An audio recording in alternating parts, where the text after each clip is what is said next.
Hey yo, welcome to Brainstorm Art Part Podcast number 4. Tonight I'm joined with Emmanuel Shiu, James Paick, and John Paick. And we are going to be talking about portfolios and whatnot. My name is Thomas Brillante. I'm one of the co-founders of Brainstorm Inland. And thank you for spending your Friday night with us. And I will go ahead and turn it over to our guests. So go ahead and give yourself an introduction, please, as if they're needed. Anybody? Well, who goes first?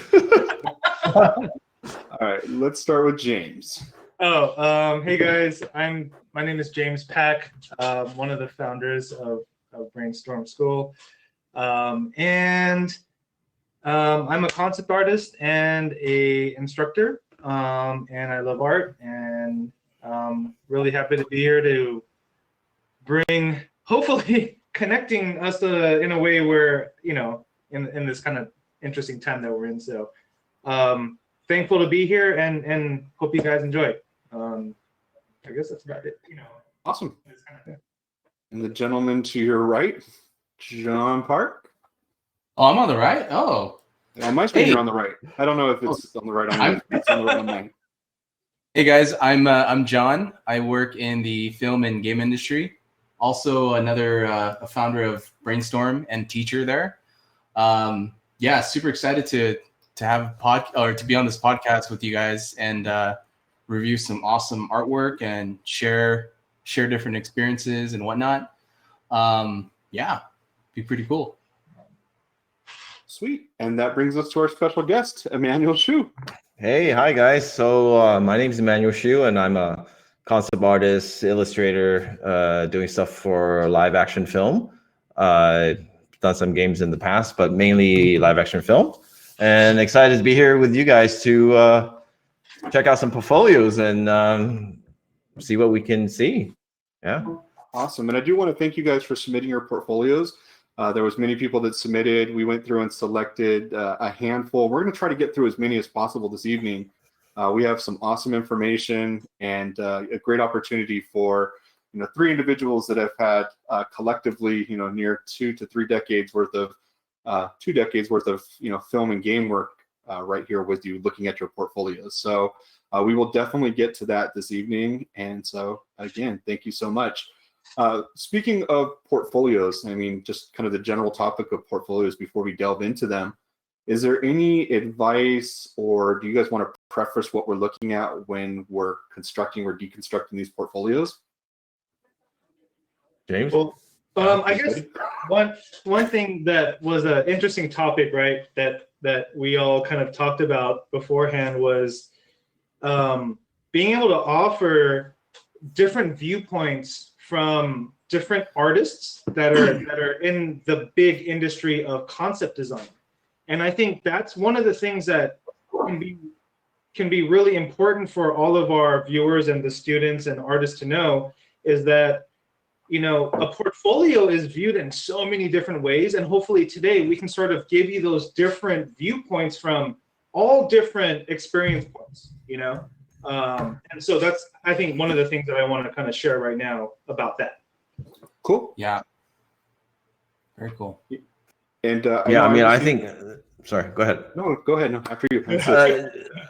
So for me, I think when I started talking to you guys about like, hey man, we should do something regarding this kind of stuff, is just to help people sort of level up in these times, because everybody's stuck at home still, and it's a good time to take a look at your work and see what you can put together, and how to get more motivated and more inspired, and hopefully give a little bit better of a roadmap, because I certainly know that my stuff, portfolios can make or break that one job. So it's really important, and hopefully through this time we can dissect some stuff, and even if it's not your own portfolio, you can take a look and see how that can apply to your portfolio. Yeah. And I think that's one thing about this whole stay-at-home, stuck-at-home situation that we're in right now, is that you have the opportunity to really focus in and level up. And I know I've had like a laundry list of to-do things that I've wanted to do, and now's the time to tackle it. So what a perfect time to look at your portfolio, dissect those weaknesses, and try to level up. Which, again, we have the internet, we have community, and that also leads me to my next point is that we're going to be offering, if you hadn't heard, our entire summer course lineup for both Brainstorm campuses online. So every single class, every single boot camp, every single mentorship is going to be available to students all online. And it's been really well received so far, you know, and so it's your opportunity to community, link up with other students, and yeah, jump into this online swimming pool of information. When does it start, the summer term? May 18th, so about a week from now. Oh, So damn. there's still time. And so we have a few class slots left. Yeah, but it's right around the corner. Sweet. Cool. Awesome. Anybody else want to add anything prior to?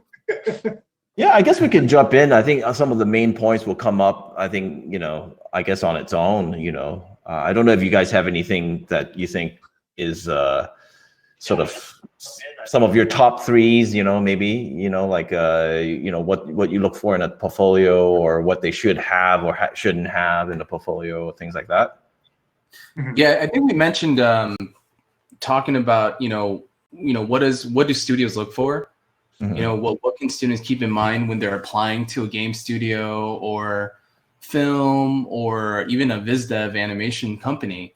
Because there's no real like clear answer out there, you know. And I think a lot of times we always look at ArtStation and we're kind of like, oh, well, maybe that's what it is. And so you know, I'd love to hear your guys' point of views, you know, having worked in, you know, these different industries, to talk a little bit about, you know, what is a proper looking portfolio for a student who can get a job, you know. What is the what is the appropriate production pipeline? What does that look like? And how can you outfit your portfolio in order for you to look like you can be a part of the team? And so I think a lot of those conversations, it'd be really good to have a lot of those conversations and even talk about it while we're looking at some of these portfolios here. Yeah. Wonderful. I think. Oh, go ahead. Yeah, I think my biggest thing is that I think a lot of people lack is a focus.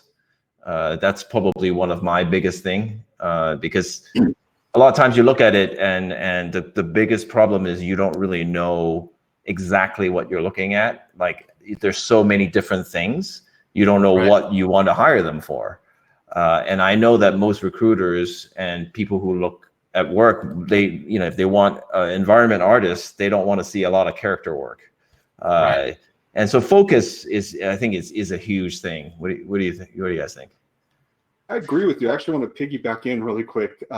As these submissions came in, we had probably 5 people out of everybody who submitted that kind of had a direction with an area of focus that they wanted to go into. So it'd be really helpful when you're submitting your portfolio to say, hey, I want to be a character designer. This is my character design portfolio.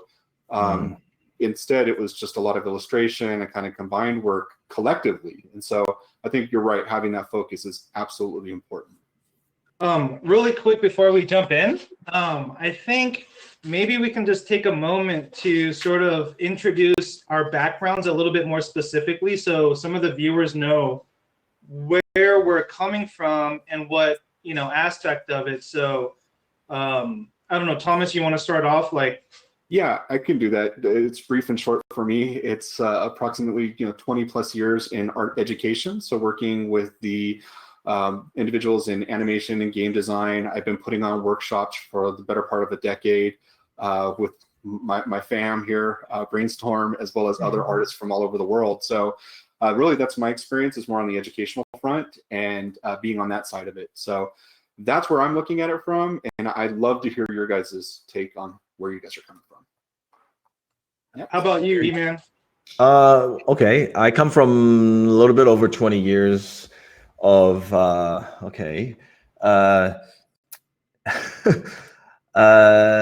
modeling, texturing, animatics is all in sequence, and then matte painting, and then concept art. So pretty much, I started from just basically having to do everything to specializing in modeling, texturing, and then matte painting, and then now this. And then the concept art has been the last 12, 13 years, something like that.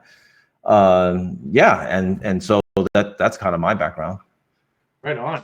Dang. Brad. Deep, dude. Super humble too, because he's worked on all kinds of films, from like Marvel films to Harry Potter films to Star Wars. I mean, he's got a lot of major properties under his belt. So like, let's just beat that stuff out. Yeah. Oh, so yeah, now I'm more live action. So yeah, Awesome. Okay. That's rad. How about That's you, awesome. JP? I dove a little bit into games early on in my career, and then but mainly been working in film. A little as it's mainly kind of as like a prop designer initially, and I went into environments. So I'm kind of like a little bit of a generalist. Other than characters, I'm not really a good character person. But I've just been mainly working in the live action industry under a union called Union 800 Guild, and yeah, that's kind of been predominantly like my background. And yeah, it's been a really fun experience so far working on these different projects with artists and directors and stuff like that.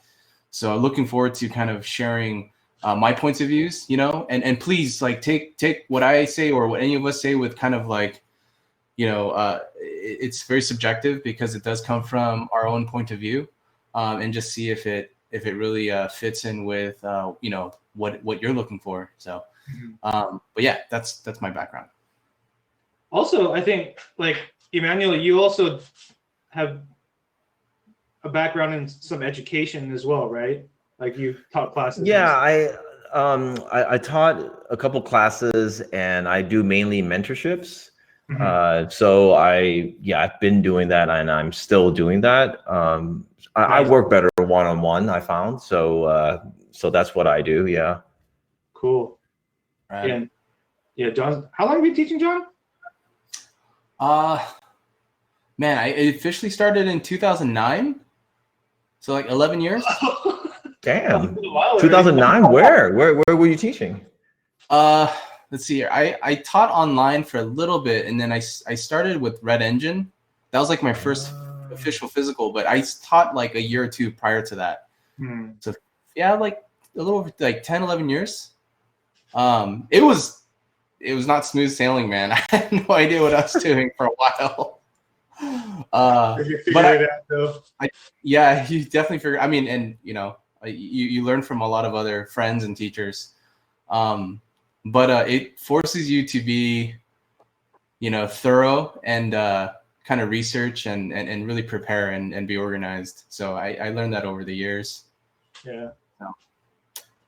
My background's in illustration and concept design. Worked a couple years in advertising as an illustrator, and then went into games for a little bit in-house, and then took a really big shift into just doing freelance work for games and film, theme park illustration.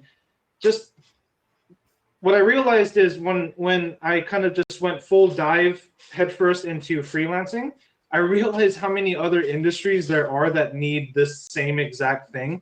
And it really broadened my horizons. And it eventually led up to starting my own studio, where now we're kind of like, you know, working on a little bit of a larger scale. So I think the viewpoint that I'll come from is probably with my background as an illustrator and as a background as a freelancer, you know.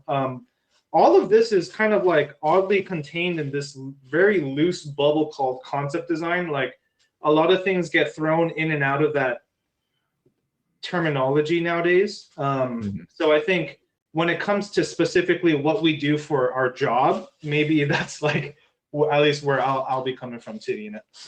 Yeah. Awesome.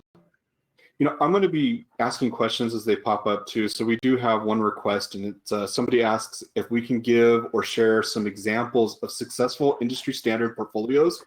What characteristics does a successful portfolio have? And then there's another question. It's ask Emmanuel about his really good camera quality. LOL. So they want to know where your camera. Weird in the background. Camera quality is so good. Funny, dude. Hey, are you on your iPhone, dude? No, I just got the cam link, so I set up my DSLR as a cam. Portrait mode or something. Oh my god. No, it's actually a Definitely feels DSLR. nice. So I have a Sony camera that I take photos with, and I got this cam link because I was thinking of, you know, doing more, you know, streaming and stuff. So I thought, I'll just give it a shot. And this is the first time, man. First time I'm using it, and it So good. It's looking good, dude. Yeah.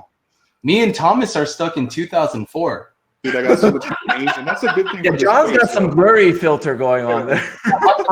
My frame rate's really bad, you guys. I'm running at like 10 frames per second. I think the grain helps my look. It hides some of the gray in the beard, so I'm good there. You look like concept art. When I put this camera on, I was like, oh my God, they can see everything. You know, I better shave and like do all this stuff. Got a makeup person come and apply makeup. Speaking of 2004, is anyone watching right now that's born 2004 or later, you think? Maybe. It's for the 16? tenants? Tenants? Oh, I'm sure, maybe. 16, 17. About that, right? Mm-hmm. I wouldn't be surprised. Yeah. All right. This industry's young. So back to the question at hand, though, like successful characteristics for a portfolio. Just an overview. What are some of the most successful characteristics of an industry standard portfolio? Okay. Can I go first on that one? Of course. Oh, So one of the things that I've been really adamant on is not only should your portfolio showcase that you have really great painting and drawing skills and design skills, but you kind of have to be able to showcase that you can actually work in that pipeline. So one of the requirements is being able to do really clear orthographic or line work for studios, especially like games or animation. I know it's not the most sexiest thing in the world, but it's such good visual evidence that you can actually work in a production, because that stuff gets handed off to a 3D modeler, in which then has to be translated and built, you know, modeled and textured and whatnot and animated. So they like to see just really good examples of, you know, a line drawing, mainly because it's fast, it's efficient, and it's going to be a good chunk of what it is that you'll be doing on a day-to-day basis. Mm-hmm. Another big core component is I see a lot of beautiful paintings, you know, really painterly stuff. I think that stuff's great. But one of the things that my former student told me was, you know, she had in my mentorship, she had a lot of portfolio pieces where it showcased just doing different time of days. So showing like one location, but showing that you can do a sunset, like something that's a little more nighttime scene, morning scene, or high noon, really showcase that you have a lot of flexibility and range in terms of lighting conditions and controlling the lighting conditions. Because again, your art director may want to see different iterations based on the same layout. So I feel like those are some like really hard points that you should consider and think of when you want to go to these studios. Addition to like having awesome pieces of illustration or paintings or drawings that you may have, you just want to have some sort of evidence that you understand how to be a part of a pipeline that works functionally with these 3D departments and whatnot. Yeah. So that's my point of view. Yeah, I'd love to hear what you guys think, because you guys have a lot of experience. well, so I'll go real quick. I agree that a portfolio needs to have, to show their ability of knowing the pipeline and being able to produce the work that's going to be expected of you. But I personally think, because I've seen so many portfolios that have a lot of these technical things, that I want to see, in addition to that, I want to see some personal voice, because that's the only thing that's really going to make you unique. There's so many portfolios. There's so many, you look at our station, it's 1 million people doing the same kind of things. I want to see what you're about. And that's the only way, there could be 10 people doing drawings and they look great, and to show that, hey, look, I can do that. But you can do that with a really nice image that can grab someone, and then you show all the technical hey, look, I can lay it out, side views, you know, I have all, you know, the model turntables, whatever you need to, you know, whatever is your strength.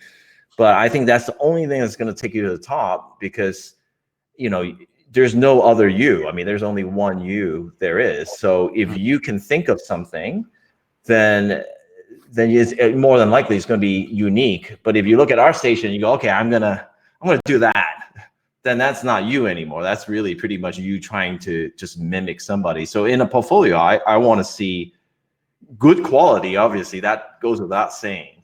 But definitely, I want to see what makes that portfolio you, so that, you know, I can, you know, even if you're more junior, a lot of people can shape, you know, a lot of PDs, you know, production designers want to, they want somebody junior so they can shape them. But they also want to see that, hey, I want to know that you have a point of view. You have a style or some kind of expression, some kind of way of seeing that I like. So I think that's, to me, one of the most important things. You know, the rest is kind of more technical, like how many pieces to put in your portfolio to not be like put 100 pieces in there and tire people out, you know, stuff like that. But it can't just be cool paintings and no substance behind it either. You know, you have to show that, hey, look, I can make you the model packet you need from this. And I'm thinking design, oh, you know, here's my sketch, you know, ideation phase to show I can do this. But, you know, I lead with this, you know, cool image of my whatever, you know, and I always just want to see the person, because I think that gets lost a lot of times, you know, because most people are showing what people want to see. They think, oh, that person wants to see that, so I'm going to do that, instead of just doing what you want to do, because, you know, they're just afraid. They don't know, you know. So that's my view. What do you think, James? Well, yes and yes to both. I mean, let's face it, this industry, we basically work under somebody, right? And that's the truth with any project and any job that you will have as a full-timer or a freelancer. You will be guided, right, by an art director. And a lot of the time, looking at, okay, so here's the thing is when it was my day of when I got out of school around 2004, it's a long time ago. It was really about your voice and kind of like your skill, right? Because digital painting, even back then, wasn't that widely, it wasn't everywhere like it is now. You know what I mean? And 3D and all this kind of stuff. So it was sort of specialized, and those were that was specifically the portfolios that got adapted into like the entertainment industry. I remember that, but now fast forward to now, where when we look at portfolios, there's a lot of very good, technically sound portfolios out there. So I think it really depends on a couple of things. Number one is, what is your specific goal? Are you trying to get a job now, or do you just want like a, hey, this is my update within my journey. How am I doing? By the way, kind of a thing. You know what I mean? Not all portfolios are meant to be judged by on getting for a job right now, right?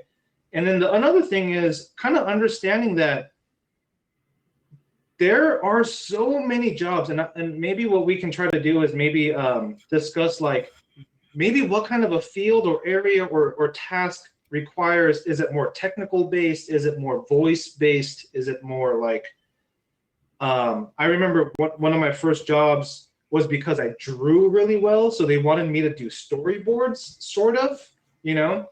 And then later when I got good at painting, I got hired for lighting. You know, and it's very different things. And I was like, what the hell, you know?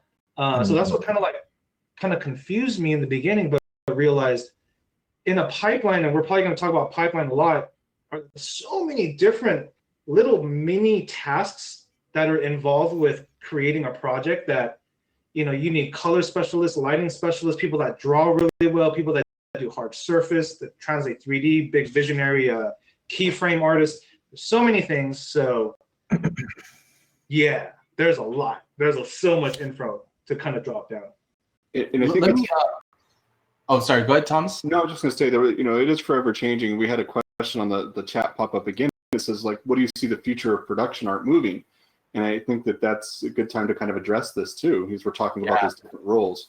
Where do you guys see production art shifting or moving? And the obvious is, integrating some form of 3D, I would say, in production art. I mean, you have to right now. What do you say about that? Anybody? I'd say Blender. Blender.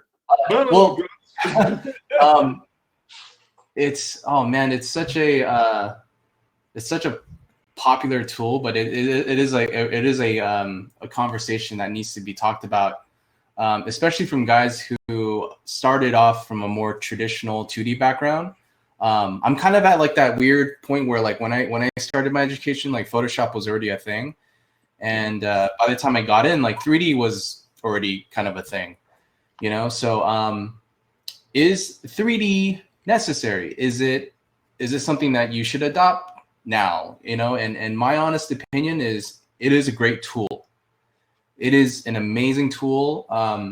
It's not going to be the tool that's going to save you, though. You know what I mean? It is an extra tool. If you can make it work for you and do some awesome designs, and if you can communicate, great. But know how to use that tool to your advantage. That's the one thing that I will say. I'm the worst at 3D. I'm pretty bad. I know enough to, like, kind of get by, but I use it to my advantage. And as a professional, like, working, that's kind of how I use 3D. Again, and you can kind of go, like, super far into 3D where you're getting into all the nodes and all the shadering and all the technical bits, and you'll probably have to spend like $4 or $5 grand on GPUs, which is awesome. But you're going to become probably more technical. But that's going to be your strength, right? Yeah. Or you can kind of go into the more facet of, like, hey, I'm a Photoshop guy. I still like painting, but I do, paint over, like, loose 3D meshes or something. So you can kind of look at it from that point of view. But I think the benefit of 3D is that you get to really pick your camera angles and establish, like, a really loose lighting scenario if you're going to use it as, like, a base tool. That's my opinion. But I love to hear what you guys think, because you guys have also worked in a lot of films, games, and various industries. I'd like to know, like, what you guys think. Yeah, I think it's funny because I during this last, like, 12, 13, 14 years in live action, I thought, okay, there people are gonna want, like, 3D models, they're gonna want PSD files, they're gonna want all these things. And it ended up that, for the last, I don't know how many films, nobody's ever wanted any of that. So, I because they just, here's the image, here's the design, fine. I've never had to do a model packet ever. Like, nobody's asked me ever. And I'm like, okay. And the funny thing is, like, my background is like you guys are really the traditional, like, learned how to draw, went through all that at Art Center, kind of, like, traditional artists. And I'm different because I actually came from photography.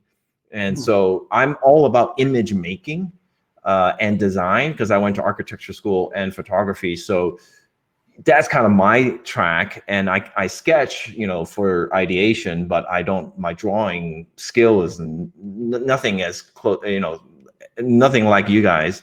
So I supplement that with 3D. And I, so I look through the camera like I am a photographer to try to find the right angles, to try to tell the right story, the right lighting, the right drama, and the right design.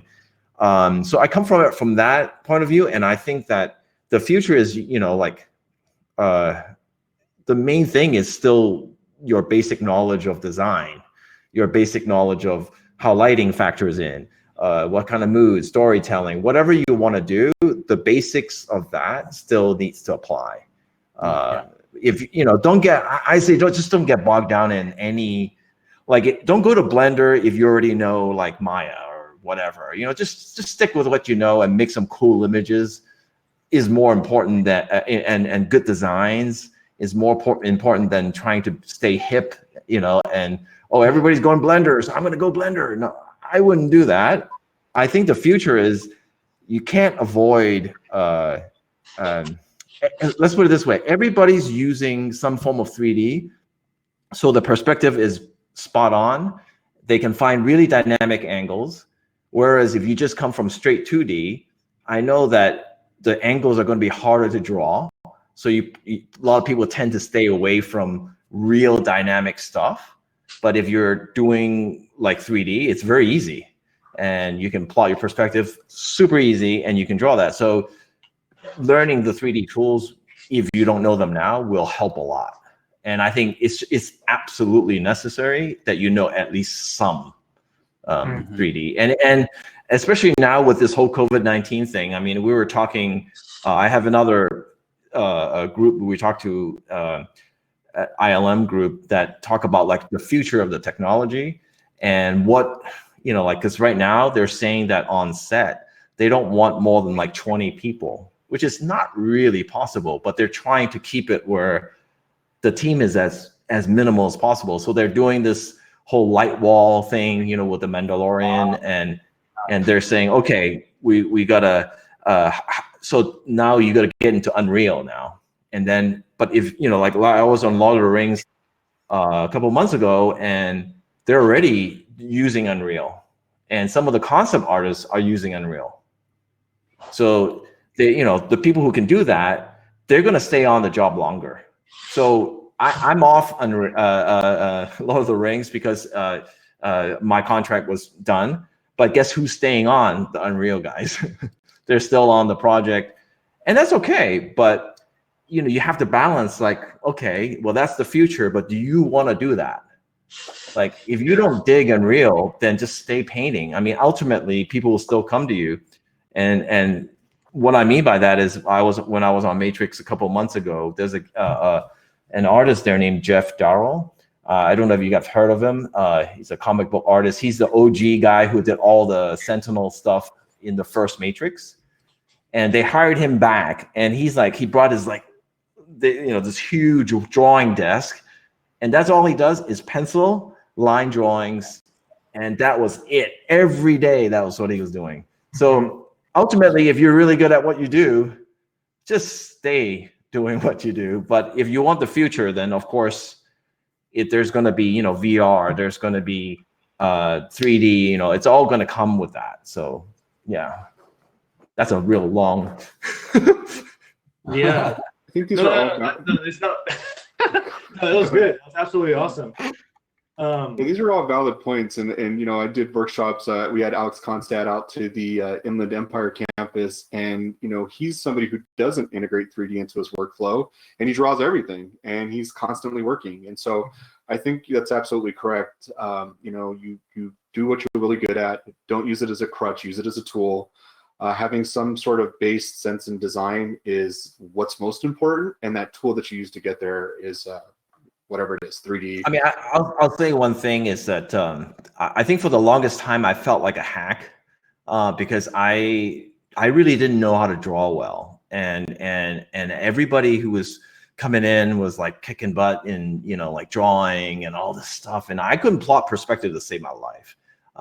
But I used 3D, but at some point I felt like, oh man, you know, that I'm lying, you know, like I should be able to draw that. And I you know, at some point I just owned it and just said, you know what, I'll do my perspective that way. But you know, and I think there's a lot of people who still struggle, like, is 3D cheating? But it's not. It's just that, you know, you have to learn the basics of design and composition and lighting and storytelling. All that comes from really understanding the basics of it, you know, from the masters and all that kind of stuff. And you know, and for me, I've been in this over 20 years, so you know, whatever I lacked at the beginning, I'm making up for it now, because I'm actually, what am I doing? I'm drawing every day to get better at drawing. Yeah. Anyway, saying that, we actually had another question that came up in the chat, and it actually tied into exactly what you were saying, but they wanted to know about utilizing, you know, kit bash tools in their personal work if they thought it was cheating, and should they be doing everything from scratch. And I think you know, if you guys want to take a stab at that, and then we can segue into some portfolios. But You know, in developmental artists, for somebody just getting started, is it okay to look at kit bashing, photo bashing as part of their process, or should they be learning? I'll just say that for me, I have a quick answer is if you're just starting out, don't kit bash. Okay. Because for me, you have to learn how to design that thing, and you can't take someone else's design and put it together because you wouldn't have learned how that got made in the first place. So analyzing is good, but doing your own design and understanding design sense is more important. But later on, you can kind of do that. So that's my thought. Cool. I was gonna go totally. You're gonna hate me, Emmanuel. I was gonna be like, yeah, do it, man. Hey, that's why we're here. That's why we're here. That's the thing that makes it beautiful, right? They're so like contradicting. Approach this. Yeah. You know? No, I want to hear what you have to say, though. I mean, what's your reasoning? So I think I think I come from like a slightly different mindset where it's like, here are the pre-made tools. It's kind of like Legos, but they're kind of like almost even more prefabricated. They're pre-made, and it's like, go ahead and make something that's kind of already made for you, and it's about you just assembling. If from there, maybe you will develop and build a visual library. So that's kind of like my angle. Here's the thing. I mean, I'm afraid of modeling in 3D, and I use a lot of Kitbash 3D. I use a lot of things that I downloaded from 3D Warehouse, and it makes me feel like I know 3D by doing that because I'm just like moving shit around. But then eventually I'm kind of like, I feel limited. I'm like, oh shit, I use that same piece. And but I think it warmed me up into getting more familiar with 3D, where I was like, okay, I know I can use that same kitbash, that post-apocalyptic kitbash set that everyone else is using, but if I want to do something different, how can I make it different? Right. So, And then yeah. And I was gonna say, like, because I forced myself to kind of I guess kind of cheat while I'm in the process of assembling, like I learned how to navigate and use the software a little bit more comfortably. So it kind of like, I felt like I took off my training wheels. That's kind of like my perspective. No, I mean, you know, a funny story with you guys know George Hall, right? I mean, or heard of him. I mean, I know James, you know him well. But the thing with George is, many years ago, I mean, he's the guy who actually helped me come out to do freelance. And he, you know, at some point I was like, well, you know, people were just kit bashing and all this kind of stuff. And George looked at me and he goes, well, I'm kit bashing. Can you do that? Like, you know, everybody can find different shapes and do different things. Your design sense, though, you know, like, you know, kit bashing, I don't think it's cheating. I just think that right at the beginning, you might get lost in all the, you know, okay, this model's already done that, you know, and putting it together, because they'll put it together and they'll get frustrated because it won't look right. And that's what George's point to me is, like, it's not easy actually to kit bash. Actually, it can be even harder because now you're trying to fit these pieces in that you don't even know how they should fit because you don't really understand the design yet. So I don't know. James, what do you think? You know, the way I think about it is it's sort of like an in-between, you know. The best way I can sort of parallel this is let's take the sport of baseball, for example, you know.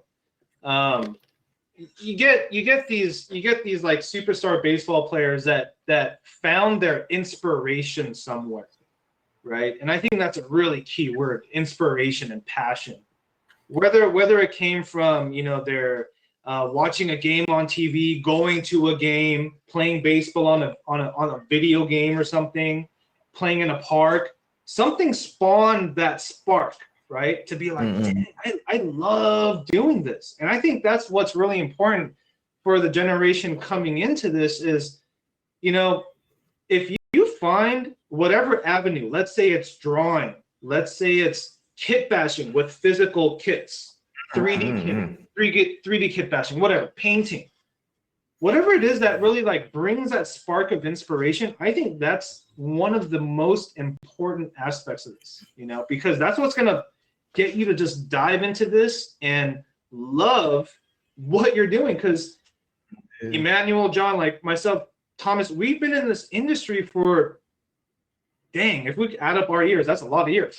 So that means we got to really love it. You know what I'm saying? Like, we do it to a point where, you know, I talk with John, he's like trying to learn the next thing. You know what I'm saying? It's like this constant evolution of seeking more information because you love it, you know, not because you're doing it because, I don't know, for whatever reason. Like, so that's what I kind of think is like the aspect of it. So whether you do kit bashing, you're drawing, I think the future, I think that's kind of rotated in a weird way, but you know, the future of where this industry is going and everything, it's going to be important to know a lot of different tools, I think. But you know, just like in the sport of baseball, there's so many different positions. There's so many different types of artists, you know. Some don't know a lick of 3D and they'll draw just with a pencil all day long, you know, and they'll have plentiful amount of jobs, you know. I mean, here's an interesting question. Jack of all trades or focused, like, you know, like one disciplined person? What do you guys think? Focused for me, one discipline. Okay, here's a sub question to that. Do you mean in terms of conceptual value or skill set? I would say skill set. Or genre, or genre, maybe, yeah. Well, I mean, I would say, you know, like, say, you know, do you want to be good at like characters and environments and, you know, props, like kind of good at everything, or really good, kick-ass at characters. You know, that's kind of what I mean. See, anytime I hear that, I think of, when's the last time you ordered a pizza at a sushi restaurant? Booyah. Like, nah, just serve me the fish, man. Just yesterday I did. That's why I saw you at the buffet, man. Down my street. Those are great points, and I think that maybe we can continue this dialogue by looking over some portfolios. Let's do it. So yeah, let's go ahead and do that. We'll go and fire up the first portfolio, and then we can answer some of the questions that are still popping up on the feed as we go along. Yeah, let's do it. So the first portfolio we're going to look at is brought to us through João de Brito, and I slaughtered that. If I did, I'm sorry, but I think I got it. But this is his portfolio, his ArtStation. And so we'll go ahead and pull up the main ArtStation page and then kind of filter through the images. If you guys want us to stop, tell us to stop, but we're going to continue to kind of move through them. Yeah, let's do a scroll through. Check it out. Yeah, let's go through it. It's not that many images, I think. Okay, go ahead. Big Emerald. Cool. All right. Like that. So this person definitely utilizes 3D.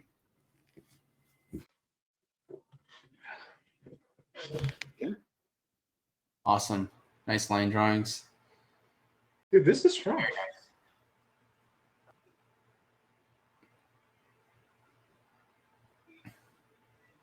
Beautiful prop. Really nice. Yeah, I'm enjoying the designing in 3D a lot.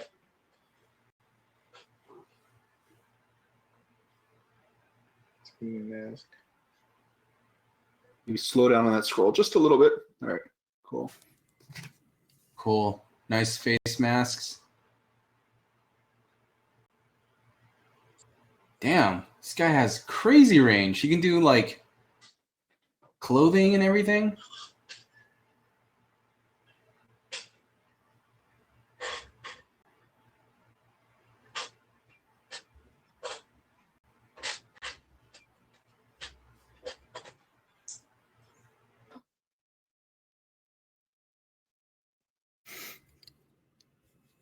I think something that I just want to kind of like maybe add as we look at this is like the first image was very interesting, you know, of a choice to have as a first image, you know, just when we're looking at it in terms of a portfolio. It was, I remember it was like a digital painting of an environment, but it kind of seems like the strengths of what João does is kind of somewhere else, you know. Yeah, I mean that's the thing is that, you know, for me, I've talked a lot about what you put in it. You know, like your first image needs to be your strongest image. Your second strongest needs to be the last image to seal it. They shouldn't be more. I mean, personally, I found that 12 pieces, it's about the sweet spot, when people can stay interested. But I also see a lot where people, they don't put their best work first. Yeah. And because they think, I should put an environment. I should put that. So I'm going to just put one. And sometimes it's really hard to omit stuff that you've worked really hard to put in. Have you actually heard that from somebody? Like, I should put an environment first, for an example? No, I've heard many people go, well, I have to, I don't have that, so I'm going to put in an environment in my portfolio. I've heard that so many times, and I'm like, no. Just to make up for the void of something. Yeah, because I mean, in this portfolio so far, everything other than the environment, it's been really cool, and he's like more like a prop designer or an environment designer, But then if I got to the environment first, I may not have looked any further. Right. Yeah. Bingo. I agree. So that's the number one. Take out the environment, Joe. Yeah. Like, seriously, just take it out. Like, so strong. Like, yeah. Like, for someone who kind of like hires artists, that first image was like a little offsetting, because it wasn't to the quality of where everything else is. And exactly. Looking at the prop design and looking at these layouts and looking at all the work that you do, this is I think this is great. I think this is stuff that studios need all day long. Here's the thing too, is I think a lot of guys that do post, and there's someone that's saying like maybe it was a recent piece of artwork that they're proud of. I think that's cool to share, but just speaking purely from a professional standpoint, if I was to hire someone, I wouldn't want to see that being the first piece of artwork, So I think what we need to do is learn how to distinguish or separate personal from professional portfolio a little bit and create like a nice category, because professionally, like, I mean, this guy's killing it when it comes to these props, great execution, really amazing shaders, rendering in V-Ray or Redshift or Octane. I mean, it looks really, really nice. But when we see like an environment or a character that he painted, it doesn't look like that's this strong suit. So maybe that's not the first thing that you want to show, We're going to skip the mature content. What is that? Click on that mature content. I saw that reaction real quick, Thomas. That was awesome. I need to see it. It's for those 2014 grads, or what you said. Riddell, go back. What are you doing? You have the link. You can look on your own time. Oh. My God. Click it or not. Click it or not. Vote. Click it or not. Add on to like what John's saying is that, one thing that's going to be the next eventual step for a lot of artists, right, is they'll look at an image, and perhaps I have a project that needs a very specific thing that Zhao has, right? And I'll hit up Zhao, I'll email Zhao and say, hey, I saw a piece on your ArtStation. I love it. That's exactly what I need for my project. How long did it take you? Or how can you estimate that sort of thing, right? And that's what every professional gets asked. That's what every artist gets asked when they get hit up to do a job is, stop. How long did it take you to do that painting? I need exactly that, And that's one of the things that I kind of want to communicate to people is that's kind of hard to do, and you kind of need to know your process a bit in order to like kind of give good time estimates. I only say that because the work that we're looking at is kind of at the level where it's, merit to kind of ask those questions, you know what I mean? Yeah, I mean, I personally think if I needed a prop designer or recommend one, I could feel good about recommending him as a prop designer, but I could not recommend him as an environment or a keyframe painter. And so in that case, I think if that's what you're going for, then make a portfolio that's just just this stuff right here, and you'll get hired. But if you put in a lot of like characters and environments, you'll weaken the portfolio. Just a little bit of context. I think when Thomas asked these students, I think Zhao's answer was, he's still studying. He's not quite sure the direction. And so, again, like, Zhao, if you're listening, listen to the feedback. We're telling you from a point of view of like, if you were to apply to become a professional, obviously, if you're still studying and you're trying to learn to build your portfolio to become an environment designer, just do it, definitely do it. But know that when it's time to apply to get work, take a lot of what we're saying and then just, organize it so that it has the proper impact. Absolutely. And I agree that, we're looking at the ArtStation and a lot of this obviously is not in the right order and a lot of this stuff. But we're just looking at it like as if it was a portfolio submitted to us, say, for work. That's how I look at it. And yeah, take it with a grain of salt. Yeah, for sure. Yeah, I agree. I think the props are definitely the strong suit. And I think, being able to self-art direct and remove kind of the pieces that are the weakest link out of your portfolio is a good skill set to have. And I think that there's certain pieces here that are really strong, like we've all honed in on it. And then some of them, maybe just continue to develop them in a supplemental portfolio. It's funny because I was mentoring a couple years ago a guy named John, and he, we would constantly try to tweak the portfolio right before he was ready to go out to get hired, and I'm like, you really got to, it's how you sell it, right now, to get work, because that's all it is. It's, a lot of times these images get looked on a phone. That's the other thing. So they better read, like they better grab you immediately. And, like I look at it, I better be like, okay, I really like that guy's work. And then, he can do the technical stuff. Great. And if you ever get to a point where it's one image that's a little bit off quality, that's the quality people are going to associate you with, because they're going to get to that image and go, okay, so wait, hold on. I saw a bunch of 9s and then now I see a 5. Yeah. So where's the ad? I don't know. Like James, I mean, when you hire somebody and you see that, what do you think? I mean, so in a portfolio, when we kind of look at it to analyze sort of like the hiring capabilities, it sort of goes through like the stages, and it starts from basic foundation and it works its way up to more advanced techniques or intermediate techniques and more advanced techniques. And the thing is randomly we get emails from a lot of people that are saying, hey, if you ever need an extra artist, like here's my portfolio. They're sending me their stuff, and sometimes the ideas are really good, but the execution level yet is like not there. They maybe need like another year of just really solid, like preparation. And I think their ideas will translate much better, So I kind of see it as a standpoint because in my studio, all the creative direction is handled by me. So I need people that can execute this very effectively. They need to be able to take art direction, hear an idea, and be able to either draw it for me or paint something for the project, something that requires like different pipeline skill sets.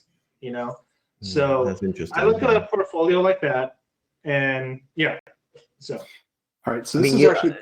One more thing real quick on that is when I worked on episode 1 with Doug Chang. That was episode 1. That was the one thing I ran into him at lunch and I said, what do you look for in a portfolio? And he said to me that he's looking for someone, just like what you said, is he's the head of creative. He wants a trustworthy person that can handle the technical skills, that he doesn't, you can draw, and you can, but I'm going to tell you what to do. Yeah. So, so there's that too, that, you need to be able to show that you can do that. And obviously if you have more, you can do that and have all your creative, like expression, then great. Yeah. Yeah. I just wanted to mention we're gonna keep scrolling through the portfolio Yeah, for let's do it. times. Let's do it. Yeah. So this is- Do it. So this is our Sorry, second I'm segment. talking. Am I talking too much? No, No, it's no, all- no. Really good discussion points. in regards to the portfolio. So this is somebody's actual portfolio website that he's pulling up. So not necessarily an ArtStation link. So when we went to the homepage, what strikes you about this when you go to his landing page? You know, Is this the landing page? This is the landing page right Oh, here. okay. So when you click Can you his scroll portfolio down? link. Can you scroll down just to see what else is on there? Yeah, let's see. It's a lot of environments. Yeah, very cool. Very moody. Very moody. Very, more photorealistic. Yep. Yeah.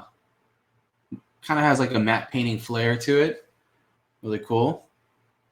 It definitely feels professional, you know, the first. Yeah, and I get that it's environment, you know, like Yeah. Is there any one of these particular pieces you want us to zoom in on or see these projects? Should we just go down that list? There's like a list on the right, left-hand side. That's Cinematic exercise. Okay. Very cool. It's interesting that he led with a cinematic exercise in the first piece. You know, the thing is I think these are like really important to see as a concept artist that does this sort of thing to like make sure an image reads. You know, I think this is really cool to see in a portfolio. But I guess at times it depends on when you would need to do this. You know, Yeah, I think it's a great show that they are aware of graphic read, you know, 2-3 values, very simple things, you know, very foundational. Let's talk about this because I don't think a lot of students and a lot of professionals that are starting out really understand maybe the function of doing these black and white images. From my perspective, you know, when you do these quick black and white images, it's kind of like it's like a really loose talking point that you have with your art director. And sometimes they just want to see really quick ideas, really quick sketches that convey mood, feeling, story, and just a badass, you know, composition. You know, you're like Roger Deakins, you know, you're playing a cinematographer. But it doesn't stop there. I think it's like a really good starting point for like a project. So I think it's good to show that you have the ability to do this. Yeah. Yeah. Do you guys personally submit work that kind of looks like this, or for like, you know, progress updates? I've done work like this. Again, like they'll ask me to do about 3 to 5 of these in a day. You know, maybe not as simple, maybe with a little bit more character in there, like a character interacting in the environment. Like I love the shader that this guy's using because I can tell it's 3D. It's like a shader tool. But I've done this for work. But the turnaround's really quick. You know, like professionally, they'll want to see it just for like the first day or two, and then boom, you move on to a full blown rendering or full blown, realized concept. Now, So what are your guys' thoughts in terms of him leading with this process and this work? I mean, I'll piggyback off John's and then get to that. If personally, it's a real hit or miss for me when it comes to a lot of this black and white stuff because I feel like it's something I do for myself to figure out stuff. But I found that at least, you know, like, and one big example would be Marvel. So I work for a production designer who worked, you know, on Marvel movie, and we're going to show all this black and white stuff. So I did a whole bunch, you know, with value and everything, and they didn't get it. And they said, we don't want to see black and white. Like, we don't want to see that stuff. And it really depends on who you're working with, because most of the people don't want to see that. They're like, well, we're not making a comic book. I can't read that. Like, you'd be surprised at production designers who could go, oh, yeah, that's not what the movie should look like. That's why I'm like, for me, I think I've turned in one set of black and whites to like Nigel Phelps. That's it. On Pokemon. And then after that, it's like, can you just like, what does it look like in color? You know, like they don't. A lot of times it's just like, but Nigel is an illustrator. He can read it, but he's like, I don't think the crew wants to see that. So that's my experience, and I certainly, I'm always of the mindset of blow people away. And my, you know, like if you go to anything like my website, anything, I'm showing you the best of what I got. Like that's my opinion of the best of what I got, and I want you to get there and go, I need to hire this guy. And I wouldn't show stuff. I would show the stuff that's the strongest. Like the first thing you click on has to be the strongest, has to. This is strong stuff. I mean, I like it, but I'm not sure I'm not sure who would hire somebody based off of this, but I mean, he has a lot more stuff. So I personally wouldn't lead with that. That probably, you know, even this, I would lead more with this than the black and white. I don't know. What do you guys think? I agree with you. Yeah, I think go ahead, James. Thanks, John. I think everything is it's really dependent. You know what I mean? Like the thing is, like, we all have different experiences where certain art directors will want to see black and white and some won't, you know? And you know, there's a tendency that sometimes film is like that more so than games, but you never know, you know? And I think that's one of the important things is you kind of have to have these very key pieces of artwork that can be produced to basically accommodate for very different art directors, you know? So even stuff like this, I think this page right here is great for someone like myself. I love looking at stuff like this because the thing is, and if we can kind of slow down on some of these black and whites, like the early thumbnails, is I want to make sure that we can get the key thing for a thumbnail really in our industry is to be able to show an idea of what it's going to look like just really early, you know, and be able to capture that throughout the process. And so knowing that this artist can do these quick black and whites, take it to a little bit more of a refined color, and then finish it, I think that's very valuable. And is personally, I really like that process because it shows different areas where the art director can kind of interject and be like, okay, after this phase, let's do this, let's add that. And there's it's very incremental, you know, so it kind of shows the ability to be able to work with Arthur as an artist, you know? I think maybe just a real quick thing is, I think studio specific is really important. Like if you're going, let's say, to like Gameplay's Naughty Dog, for example, you know, they understand that, you know, all the black and white stuff is important. But if you have it for, like, say, live action, maybe less important. It just depends on where you're going, I think. It's true. And doing your research, right? I mean, if you're going to Naughty Dog, don't show them you know, cute cartoony stuff. That's the other thing that a lot of people do. They just go, oh, you know, this is my portfolio. It's got every style in it.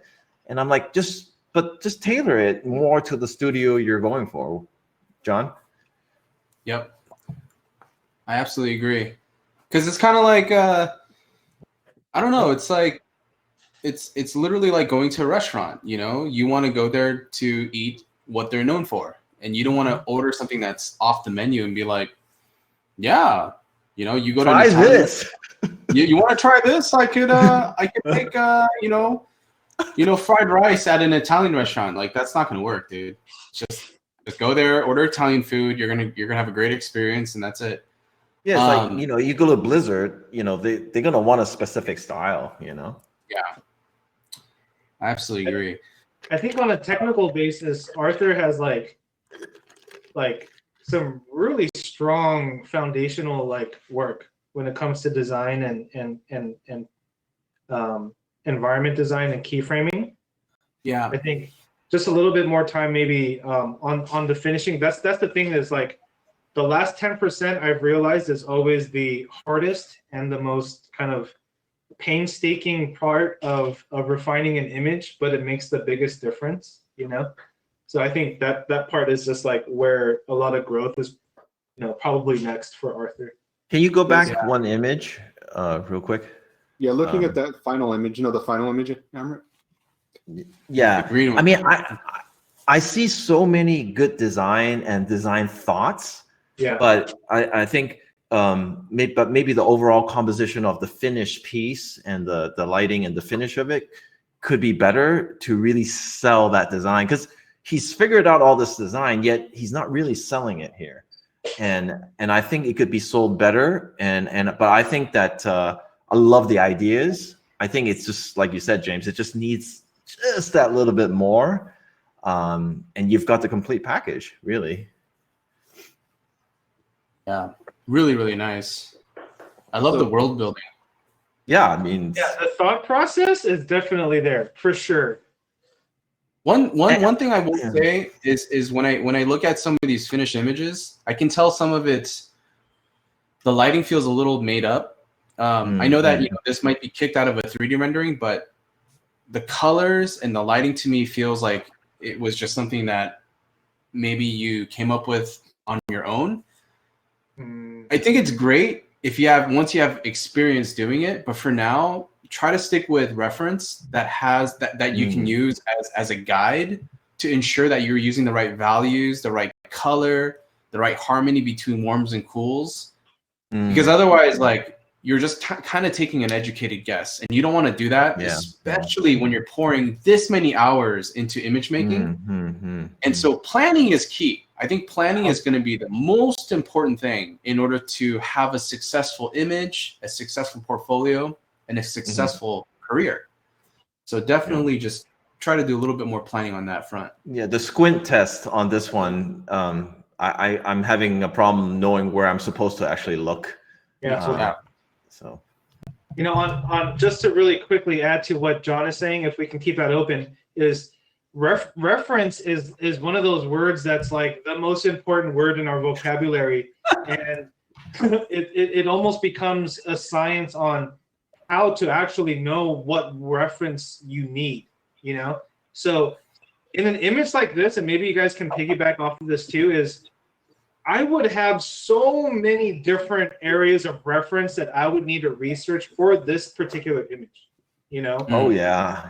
From a color to a lighting to a texture to what is that water to what bridges look like with water and seeing what that reflected light looks like. Like, there's so many things, even to the quality bar of what the finished concept illustration should look like.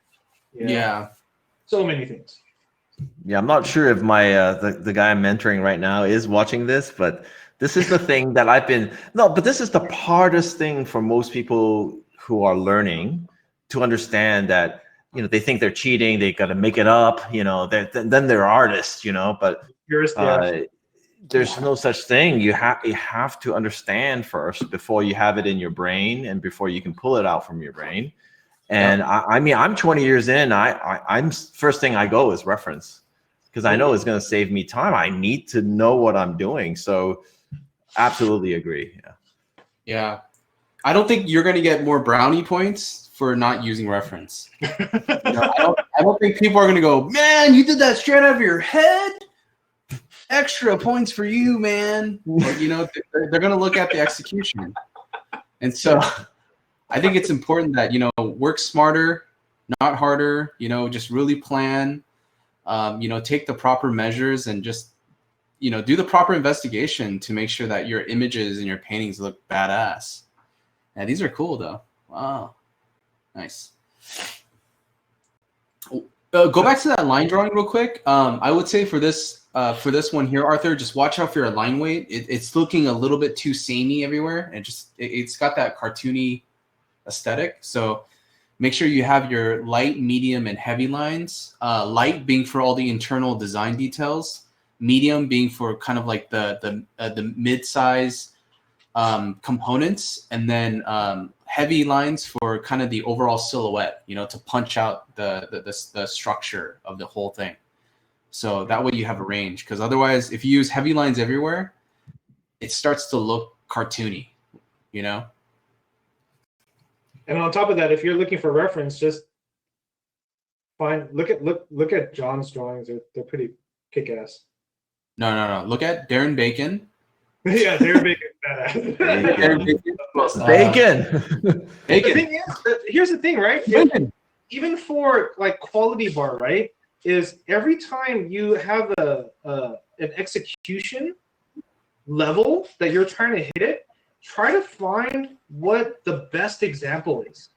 Yeah. You know what I mean? Even when it comes to a line drawing, you look at Darren Bacon stuff and you're like, dang, you know, it'll blow your mind about how effective line drawing can be. You know what I'm saying? So always do your homework. Like, it's kind of funny that, you know, I parallel our industry with being like on with like professional athletes, right?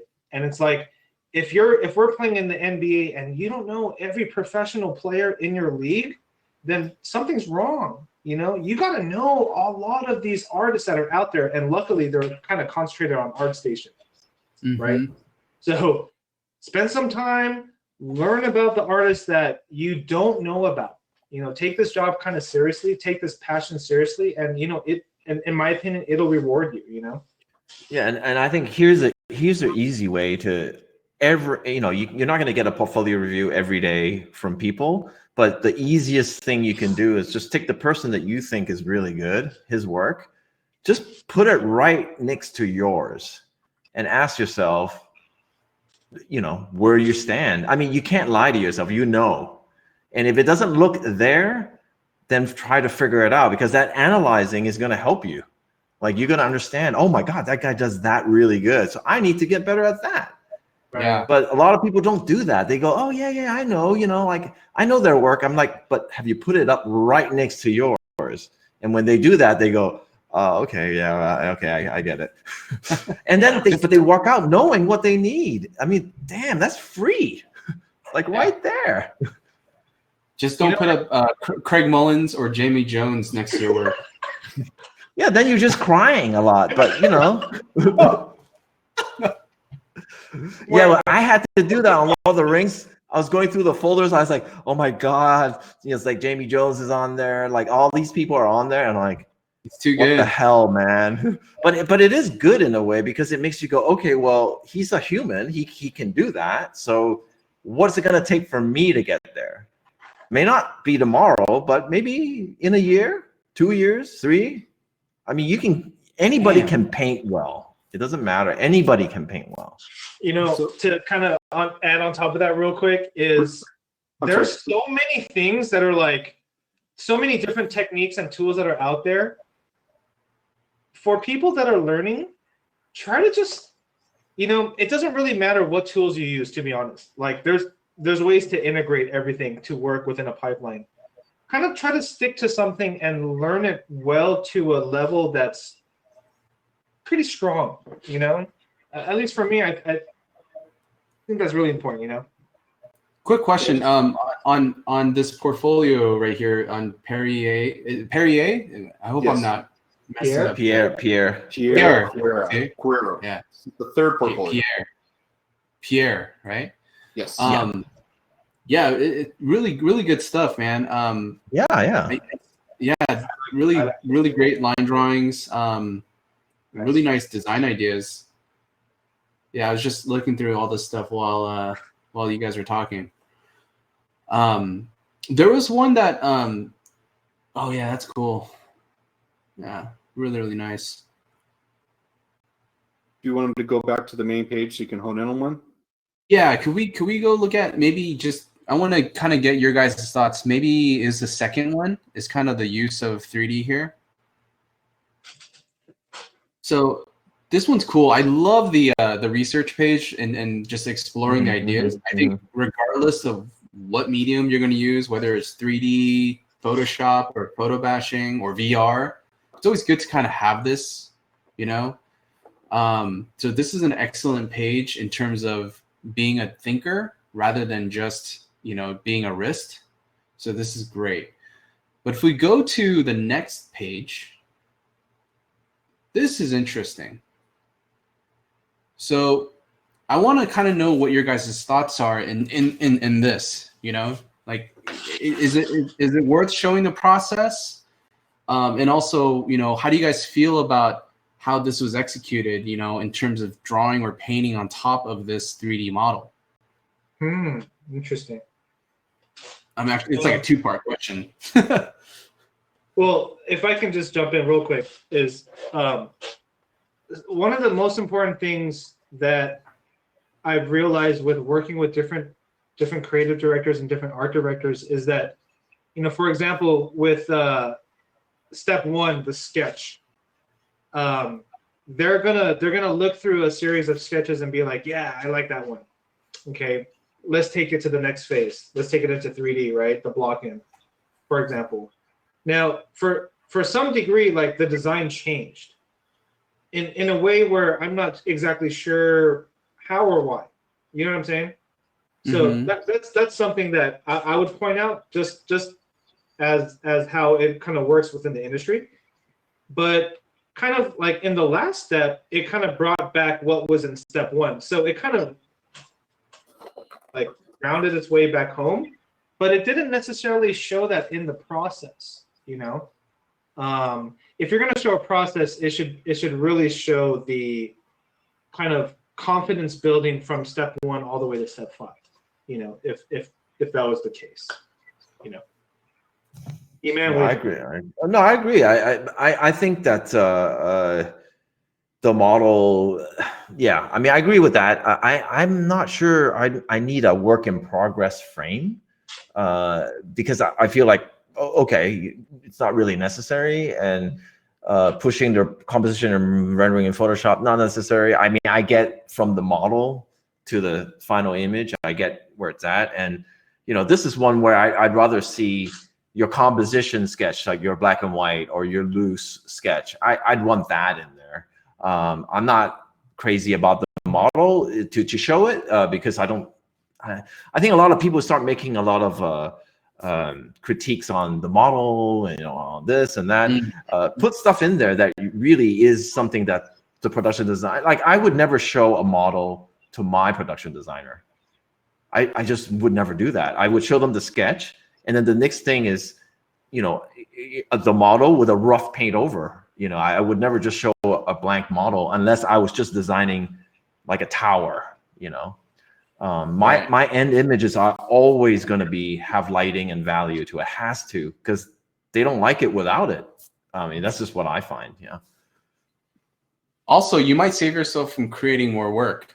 You might not have to export out your geometry and hand it over and do this extra back and forth. How often do you do that, John? Like have to export? Oh, dude, my models are garbage. I don't export it. I don't export anything because all my stuff's so broken. Do they ever ask you like, hey, can you export some stuff? I've been asked that like once on a project, and it was for Avatar. And it was something that I modeled in Gravity Sketch, and I exported out, but it wasn't it wasn't like a functional model. It was more just a reference point for the 3D modelers. So they just kind of used it as kind of a volume.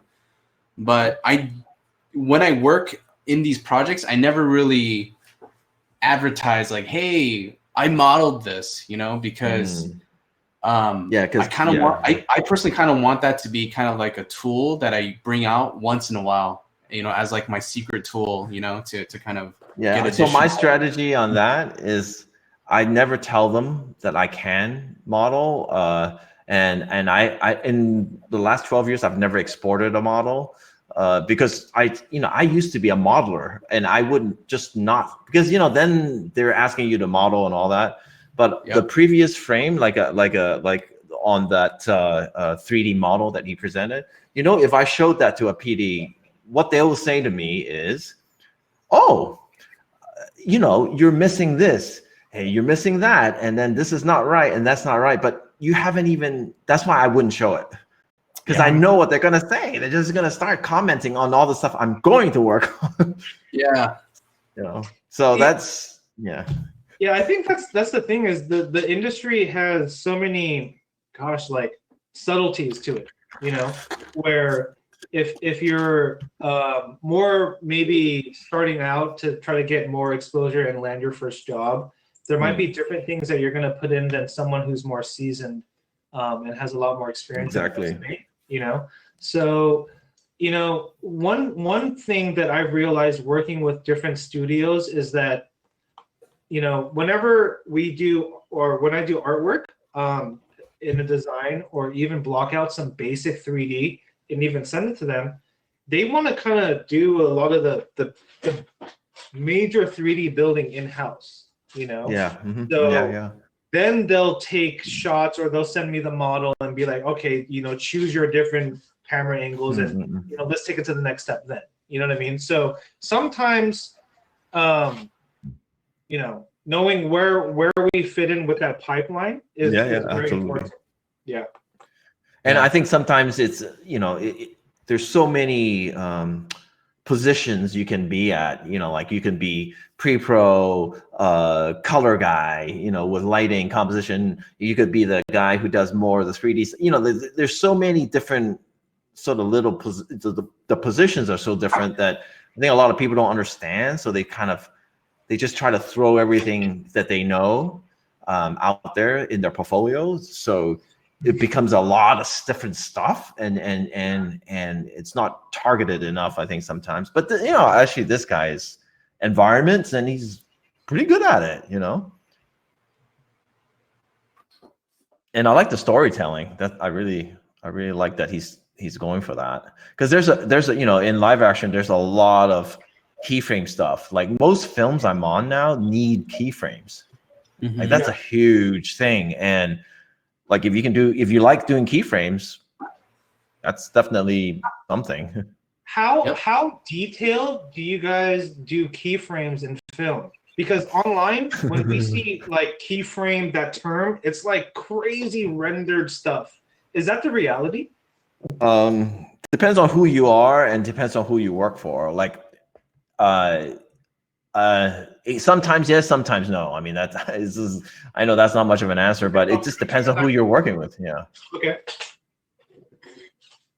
Yeah, I think if you're doing keyframe for a production designer or art director, and you're more along the lines of like being a environment artist, they're probably going to want to see some fairly fleshed out areas that relate or correspond to kind of the set design that they have. And then oftentimes, you know, you might be the keyframe guy who only does characters, you know, like Alexander Mandrjev, like he's like the character, you know, keyframe guy at Marvel, and his stuff is bonkers. It's so amazing. And it just tells kind of the pure story and dialogue between the characters. So I think you kind of have to kind of pick and choose those moments. And if you have characters, let it be about the characters and let the environment be secondary.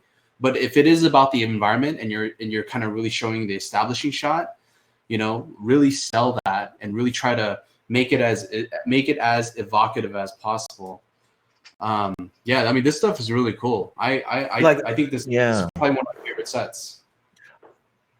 You know, like if you just go back real quick, one and yeah, that one, and then the thumbnails. I mean, I think some of the thumbnails, I actually want to see big, as opposed to the actual one that he picked. I think that one's cool, but not the coolest for my taste, in my opinion. Oh, actually, he has everything is big. I didn't see that. Yeah, I mean, there's certain ones I really like. Even these two, I like a little bit more than the first one. And I think this is an example of where, you know, where I think putting a stronger one first, or maybe omitting a weaker one, can really help you. Because I think the first image, the first big one, if you can scroll up a little bit, that one is not the strongest. And I think I would be like, oh, okay. And then I look down at the other ones and go, oh, well, hold on. That's, you know, these are stronger to me. Tell a story straight up. Interiors are hard. you know, they're hard, and I get it. But a lot of people looking at your portfolio may not understand the shift and why, you know. So yeah, I don't know. What do you guys think? Yeah, absolutely agree. Really cool stuff. But yeah, I mean, with some editing, this is cool, you know. Yeah, I think Could we maybe look at some of the other images, and then before we move on to the next candidate? I know we're running a little long here. Yeah, so we kind of got to move through some of these. I think the interesting thing is that as an artist, we don't know what project is brewing out there. We don't know what genre is being developed or what kind of movies being made or what's the next big game. So it's I think one thing, it's great to always show an evolution of your progress as an artist, because it allows people to kind of follow you, you know. And I've known personally of artists not being hired because of different reasons, and being hired of different reasons. It kind of, the rhyme and reason is very different. So seeing good quality art from, like, you know, a lot of different viewpoints and genres and just things that you dig, I think are really key, you know. Like, there's a huge industry for this. Holy cow. This is so exciting. With this portfolio, I mean, it kind of goes back into what we talked about before, though. It has a little bit of everything. You have some prop design, you have some keyframes, you have some UI, and it's like, you know, the UI stuff maybe isn't as strong as his props or his keyframe, and it's like, what do you lead with? What do you keep in there? So I think that's something that we need to maybe hone in on, or what Pierre can maybe do as well, is maybe just streamline this down to kind of putting his best foot forward and not necessarily showing everything under the sun that he has an interest in or can do, but really taking those strong pieces and pushing them forward. So if he wants to work keyframes, focus on that. And I think make different portfolios too. Yeah, you know? you can do that. This looks like a lot of UI, right? So make a portfolio just for UI. Make a portfolio strictly for props. Make something for environments. Let the person looking at it like have an easy time understanding like your categories. Sometimes I'll tell, you know, all the you know, the people that I've talked to, just make PDFs of, you know, exactly what James is talking about, because a lot of times then you can control what they see, and then you can just email it to them. And because a lot of people I've found don't like clicking on links and searching through. They just want to, the PDs, they just want to open up a PDF, look through it, and go, yes, okay, I'm going to call you right now, and I'm going to get you on. You're part of my team, or no. But if they have to click, and that's the other thing, if you have a website, just make it really easy to navigate, because people don't like clicking all over the place. Like, oh man, what, you know, like, where am I looking? And then, forget it, I'll go to the next guy. That's happened so many times. Right, they don't have time to scroll through and look and dig for what they're looking for. Absolutely. Like, I've literally heard of like crazy stories where like the beginning of a website has like all this animation that you have to wait to enter it, and they're like, I don't got time for this, so they'll just move on. That's happened. That happens all the time. And you know, if you're down and you think it's all cool, and the hell does that sound? Oh, I can't turn it off. Next page. You never get a second chance to make a first impression, so that's so true. This is our next portfolio. This is obviously just looking at the scope of it. We can say character driven, and it's Miguel Niguaria. I believe I slaughtered that too. Nice. Awesome stuff, Miguel. Yeah. This looks great. This is sick.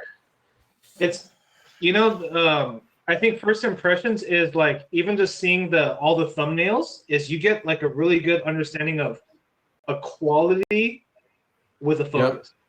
Yep. Even genre-wise, there's a lot of stuff, but like, funny thing is there's like this like cyberpunk genre like over umbrella, but I think this Miguel can probably alter to different genres really easily because he has a good design sense. Yeah, awesome stuff. That's great. I agree. I mean, it's definitely one of those where you look at the thumbnails and it's like, all right, I get what he's doing, and either that it works with what I need right now, or it doesn't, but I know, and if it does, then you're hired pretty much, as long as I don't see anything weird you're a good guy, then yeah. Oh, I was just about to say it'd be cool to see process and boom right there. That's rad. Yeah, these are great. Mm-hmm.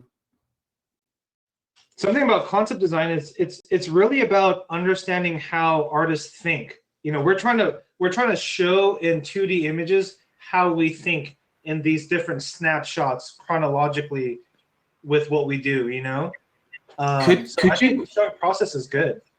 Could you click on the name and let's just look at the overall thumbnail again? Oh, they got some props. There's definitely a lot of cyberpunk stuff. If you go scroll down, okay, and then let's look at maybe some of the other ones like the creature design stuff. Yeah, At the so bottom. there's a little variety. One of the things is, guys, when you guys present your portfolio, I mean, it's cool to show like, hey, I love cyberpunk, and you want to work on the next Ghost in the Shell or Battle Angel Alita. Like, I think it's awesome, but there's something about like overselling or oversaturating your portfolio with the same stuff. I think it's good to just have like a few examples and then show a different theme, because it gets very repetitive, you know? Mm-hmm. I agree. Yeah, no, absolutely. This is cool. Right, because I guess if the project was cyberpunk, it's very straightforward. Yeah. But what if it was like medieval? Right. Exactly.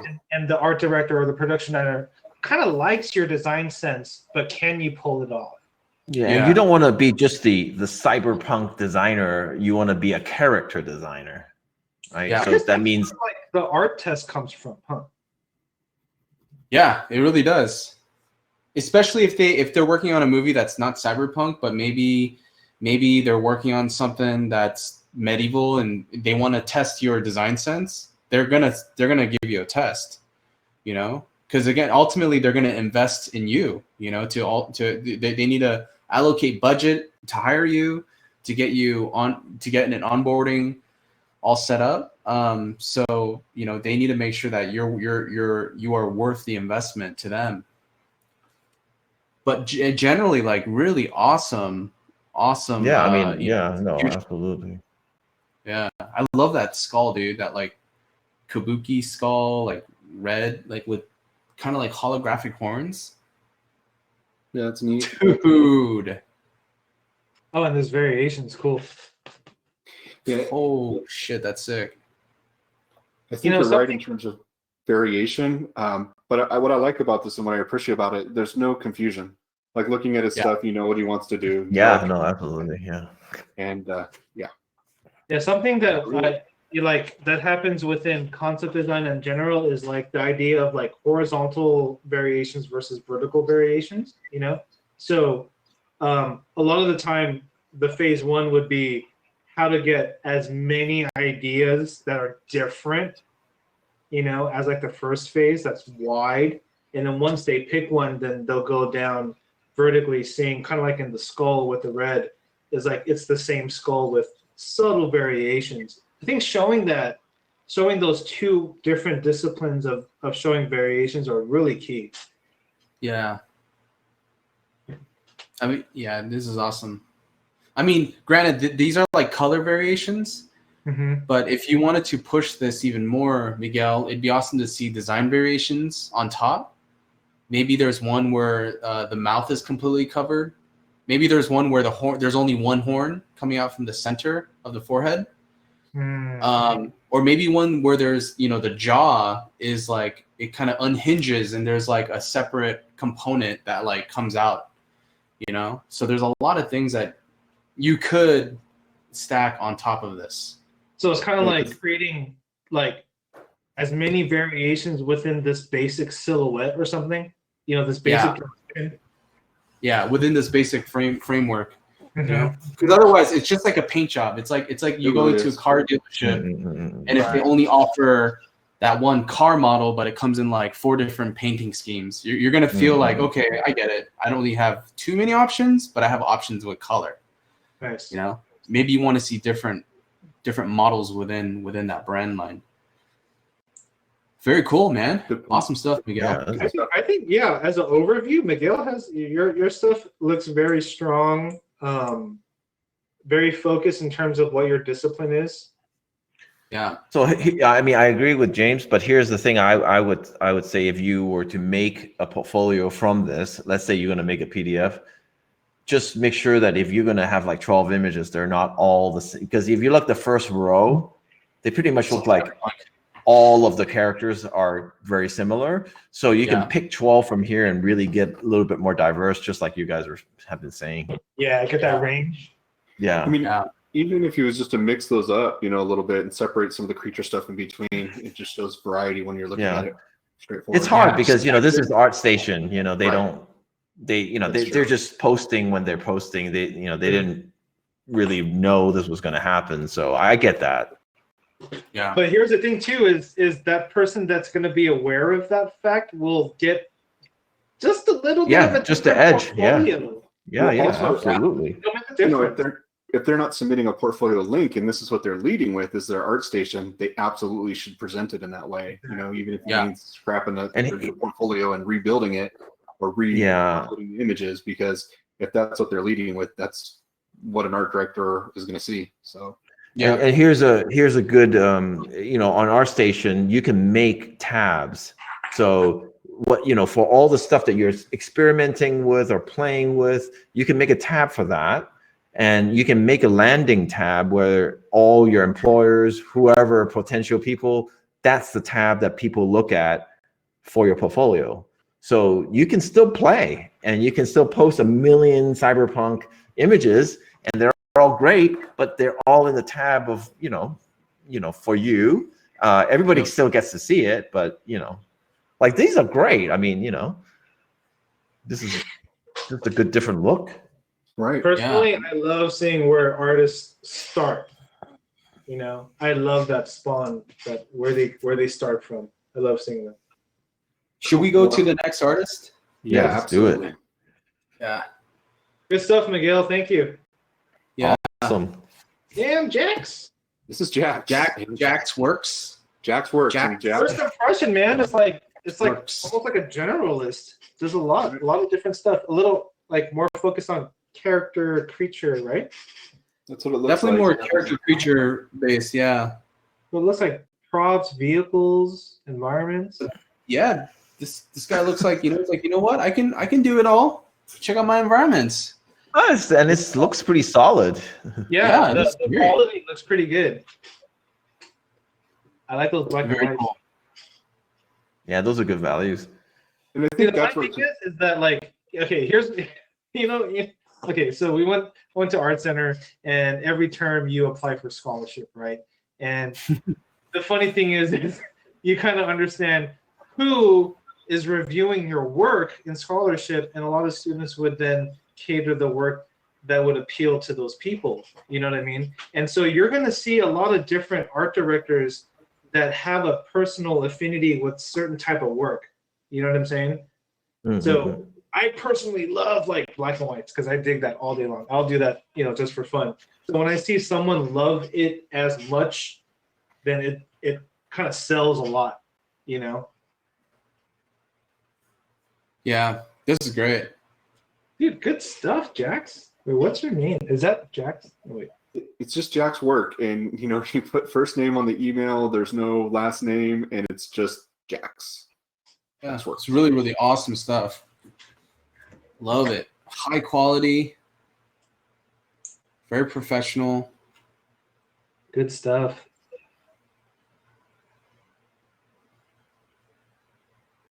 Dude, that so I mean, I think also for the since we're in this kind of a COVID-19 days, I think a lot more junior people are going to have their chances. That's just an opinion, because I think that a lot of studios are going to come back. There's going to be, they're going to want to hire more junior people. Even in film, I think, and I'm seeing this already happening because a lot of the senior people also need a lot of different things, it's just the trend right now. Even on shows that I've just been on, they're just you know, they're looking for more junior people, and they're finding ways, you know, to hire them without having to go through the union. You know, there's a lot of VFX routes, there, you know, all this kind of stuff. So I think, you know, being a generalist is not a bad idea at this time, you know. It just has to be more be, flexible. It has to be really foundationally strong. Yeah, and this guy's stuff is, it's, I mean, his characters look good. I mean, I don't think I've seen anything that looks really weak, you know, so far. His process sketches are nice too. This is good. Yeah, those are rad. Those are really solid. Yeah, I mean,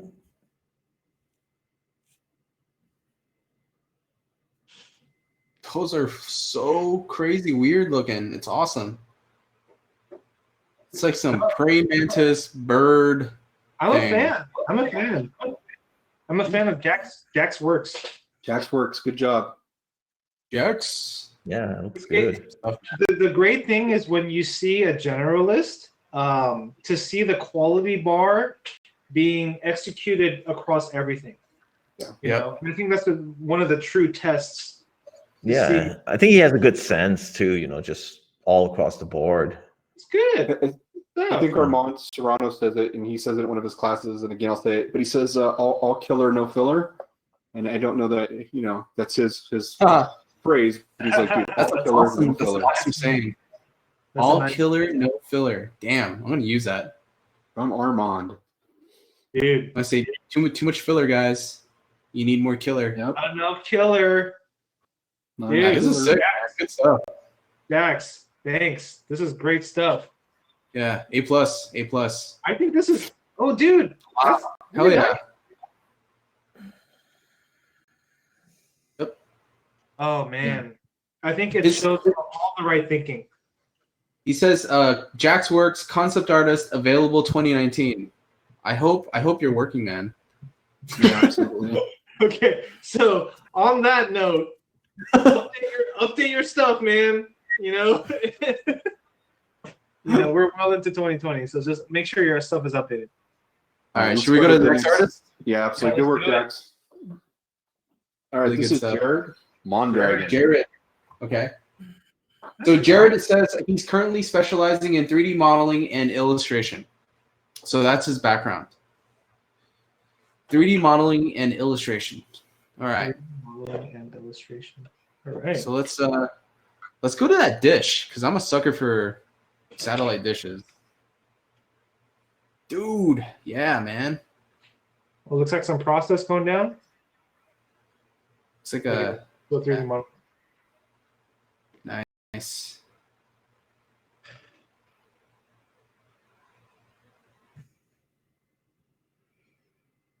You know what's really funny is like when I look at this, I think back on past projects that we've gotten hired as a studio to do stuff exactly like this.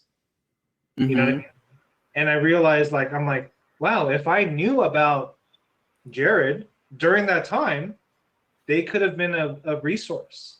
You know what I mean? So it's kind of it's for Jared and other artists that are out there that are pursuing this thing, is you just kind of have to realize that you have to put yourself and your work out there constantly, because a lot of work is very hireable, you know, and just making sure that you're on people's radar is really important. I mean, some of the pieces have a variety, like in the way they're lit. You can tell, like, if it was the 3D engine that lit it, whatever rendering engine. And then some of the stuff you could tell, like, you painted into Photoshop. And I think it goes back to what you're saying in some instances where you use photo references, because some of the lighting doesn't necessarily match the quality on every image. But that's my only 2 cents from. So the one thing is, and maybe you know, I know Jared probably gave us very limited information, but it definitely feels like his primary focus is just 3D modeling.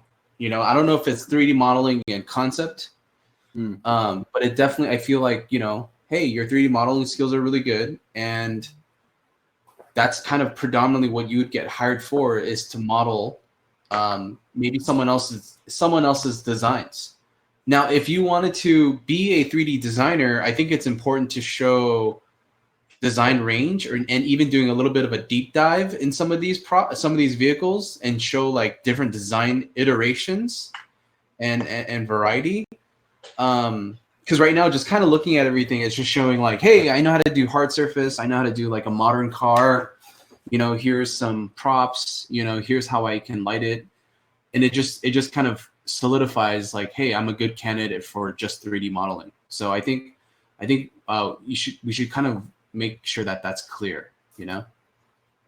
Yeah, I think for me, sorry, go ahead. I was just going to say, from a modeling standpoint, you know, especially when you're doing hard surface, like I want to see some like, you know, detailed call outs on like how things mechanically work, you know, tighter beveled edges, just some of those things that you look at as a model. And then also like if you're modeling, you know, how about like your you know, flow, your topology. Those are things that I definitely want to see, you know, looking at it from a modeling standpoint. So that's why I'm kind of confused. I do see like the illustration stuff and I see kind of this hybrid, but it doesn't speak to me as this is a 3D modeling portfolio or an illustration portfolio onto itself.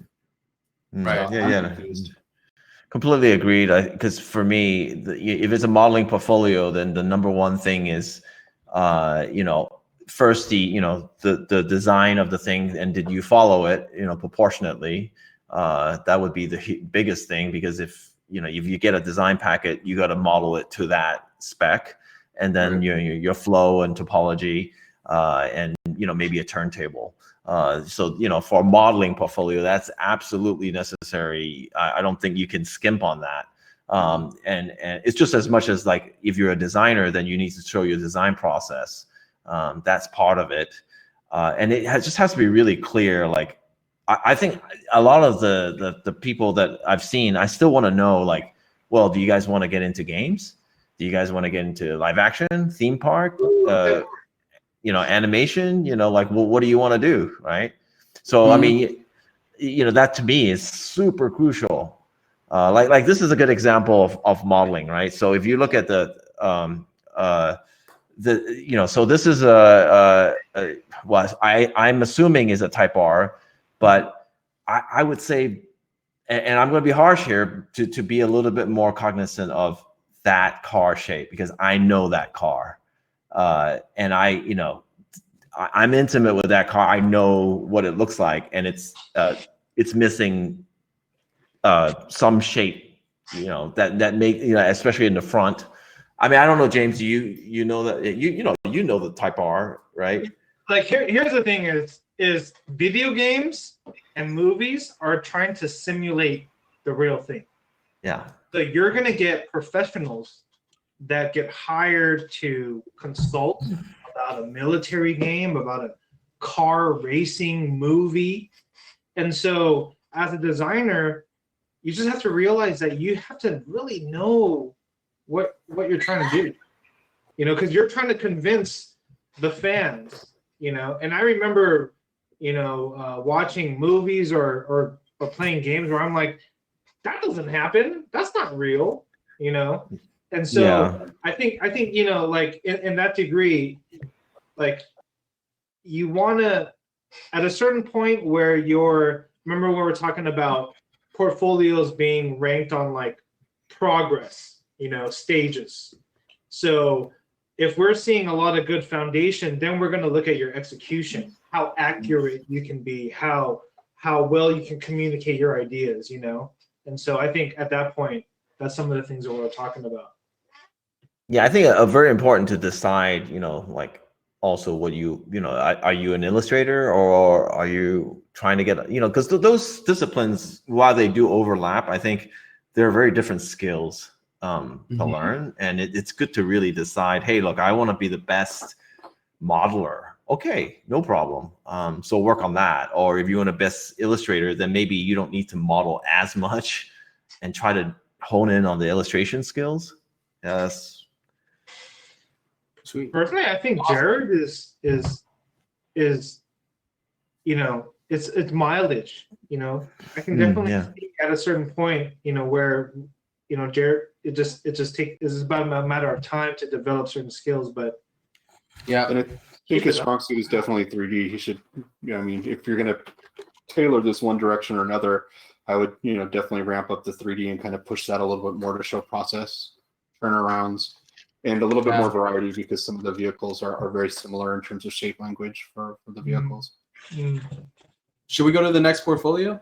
Absolutely. Austin Hall.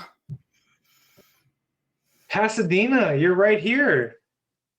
All right, local. Overview cool. looks like a lot of character creature, right? Yeah.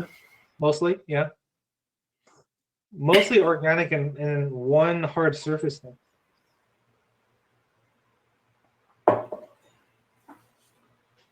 Very cool. Sometimes I'm really curious to know, like,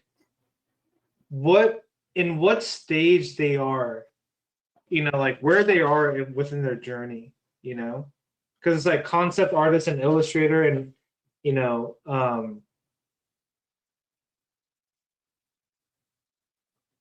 that's actually really cool.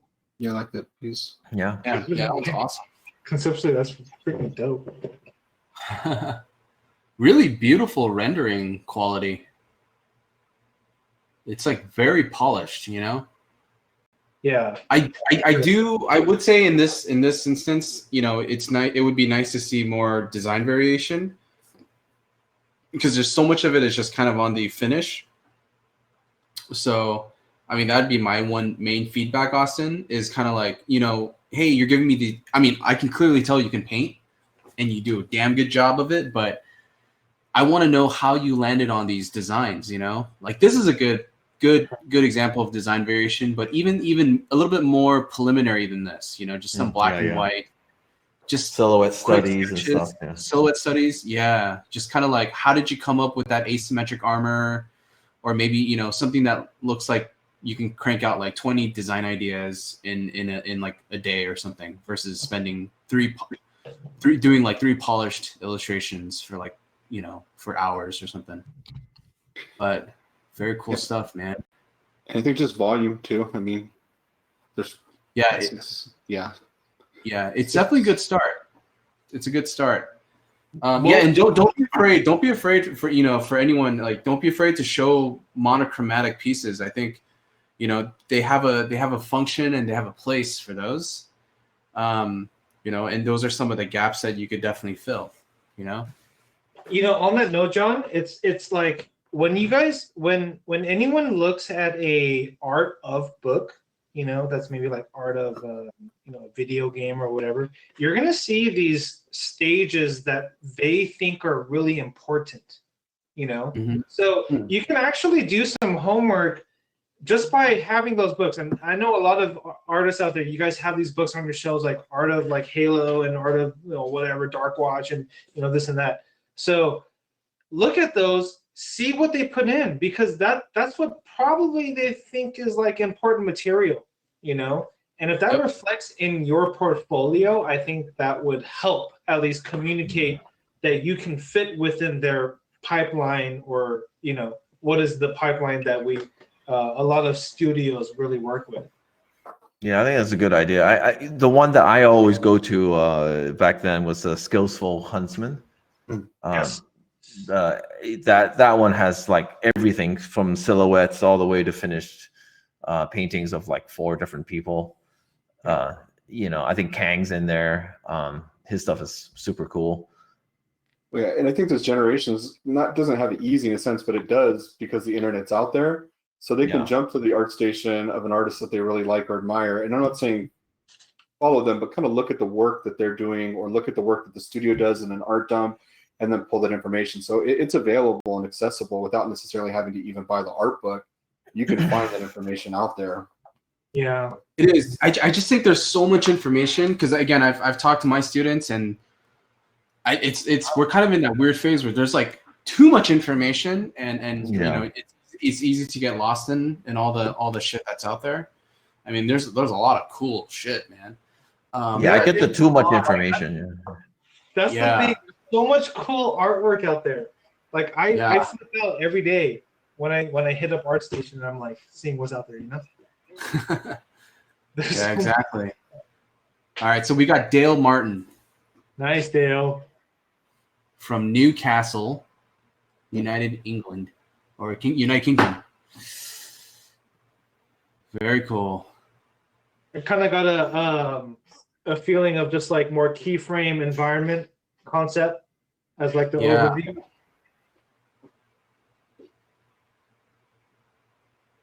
Oh, nice, nice. Oh, nice. I'm like curious, like where did you learn to break down a process like this? That's what I'm kind of curious about, you know. I think I know a lot of guys look at ArtStation and they see other examples, you know, they're following those examples, you know what I mean? It's sometimes it's good, it's great when it hits the mark, and other times it's just kind of it's easily the blind leading the blind kind of scenario. Interesting. Yeah. I would say, like, in general, guys, like, do not show, like, I mean, if you're an educator, then yeah, go ahead and show, like, you know, your step-by-step process of how you made it. But if you're going to show process, try to show the design process. How did you land on that idea? Because it's kind of like, it's a little confusing even for me. I'm kind of like, are you showing me a tutorial, or are you showing me how you landed on that design idea? I'm a little confused. Could you break down that a little bit more? Like visually, what would you expect to see between tutorial versus like design process breakdown? So I think a tutorial is about, you know, here are the tools that I used, here are the steps that I took in order to go from point A to point B, right? And there's an educational value to it. You kind of see the progression and growth of it. Design-wise, it's more like, here are the explorations, here's the research that I did, and here's how I narrowed down my choices. So you're kind of going from like very broad to specific, right? And so I think those are some of the processes that, you know, students can show, or an entry-level guy can share, that definitely communicates more of the process of how you're thinking versus the process of how you're trying to teach, you know? And so just try to be clear about that, because even me as a teacher, like when I look at it, I get confused. I'm like, are you trying to teach me how you did it, or are you trying to share with me your design idea? Like, to me, this is a design process. This is great. This is You know? Interesting. Because it shows the stages of development. Yeah. But if I saw a portfolio that showed me a line drawing and how you did a color fill and how you eventually built up the shadows and the textures, I don't need to see that as a professional. That's just your job. You know what I mean? But as a student or as an educator, fuck yeah, man. I mean, sorry, no F word. Hell yeah. It's awesome, you know? Like, I would love to see that, you know? So you just got to kind of know when and where to share that stuff. That's okay. Like, this is really great, dude. This is awesome. To kind of and like, if you're gonna get hired to be a designer, then absolutely, like what we're seeing right now, it shows that thought process. If you're gonna be hired as an illustrator, let's say if someone says, "Hey, could you design a book cover for me, a movie poster, you know, key art, you know, things like that," then that process can actually be the, you know, sketch, black and white, color key, final. You know what I mean? Because it applies to a different side of the industry. You know what I mean? So kind of understand that if you want to show a certain thing, it's going to apply to a certain side of the industry, which is more illustration. Illustration for us more or less means the finished product is your art. You know, as a concept designer, our definition is we're a part of the process to just drive an idea to go to the next phase. You know what I mean? Yeah. So if you guys understand that those two different sides, then the process can be applied differently. Yeah. Yeah. Yeah, that's some really great points. Dude, Dale has range, really good stuff. Yeah. I mean, you know what's funny about these line drawings, you guys, and speaking mainly to the audience, I know it's not going to get you the most amount of likes. Nice point. And that's probably the reason why a lot of people on ArtStation don't post this stuff. But I'll tell you, functionally, this is probably one of the things that will actually land you a proper job. And I wish teachers told me that early on, because it's just what happens in a studio, at a game studio, in animation, on production. They need, like, this is like a blueprint. It's like a manual to building the set. It's a manual to building the final product. So I know the stuff doesn't look sexy, but it's so damn useful. And it's just good to have a few examples. Okay. Oh yeah, this is good. Yeah, really good stuff. And just looking at the range, like for me, like I feel like Dale is showing a lot of great color and lighting range. So this is really nice. I would say that I completely agree. But that, if we were looking at this as a portfolio, I'd say again that the first piece is probably one I would either put in the back or maybe omit, because it's just one of those that it didn't set the tone for me. I was like, oh, okay, and then it got much better and to the point where I was like, wow, this is really strong. And I would hate to see him have any points taken off because of that first piece, because the work is very strong. So Emmanuel, could you maybe explain the back thought of where you're coming from? Like, why is that one piece sticking out to you amongst the rest? Just because I think that when I look at that piece, I would feel like the lighting and the composition and everything that has going for it is more like a keyframe. Is not as strong as the other keyframes that he has. And for me, I would pick a whole bunch of other ones that he did. Like, even just if you go back one to even I just look at the thumbnails is fine, but I think there are so many that are compositionally stronger, rendering stronger, better design, that I would feel you would rob yourself a little bit if you started off with a piece that I think the lighting was could use some work, but that's how I think about it. And I don't think there was a whole lot of design in selling what he actually does. Like the line drawings, all those things are, really good. And I just want to. I just feel like it's not his strongest piece. Okay. From those, from that point of view, compositionally, mainly lighting is a big one. I feel it's a little. It could use more focused lighting and composition. Yeah. Awesome. Well, thanks for sharing, Dale. Should we go to the next portfolio here? Junhao. Junhao. All right.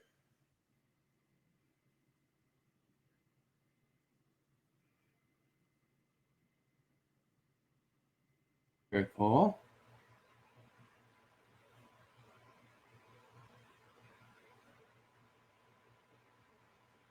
Nice. Cool vehicle. Cool characters.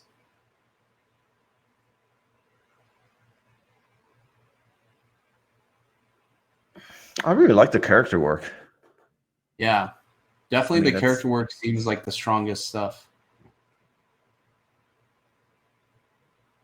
I think Junhao, you could probably work on your rendering skills a bit. And what I mean, I think your colors are great, but I just think, like, in terms of your lighting, like your basic understanding of, like, how to shade and how to do cast shadows can be something that you could focus on. I love the presentation quality. It's really, really well, very, very, very clear, Yeah.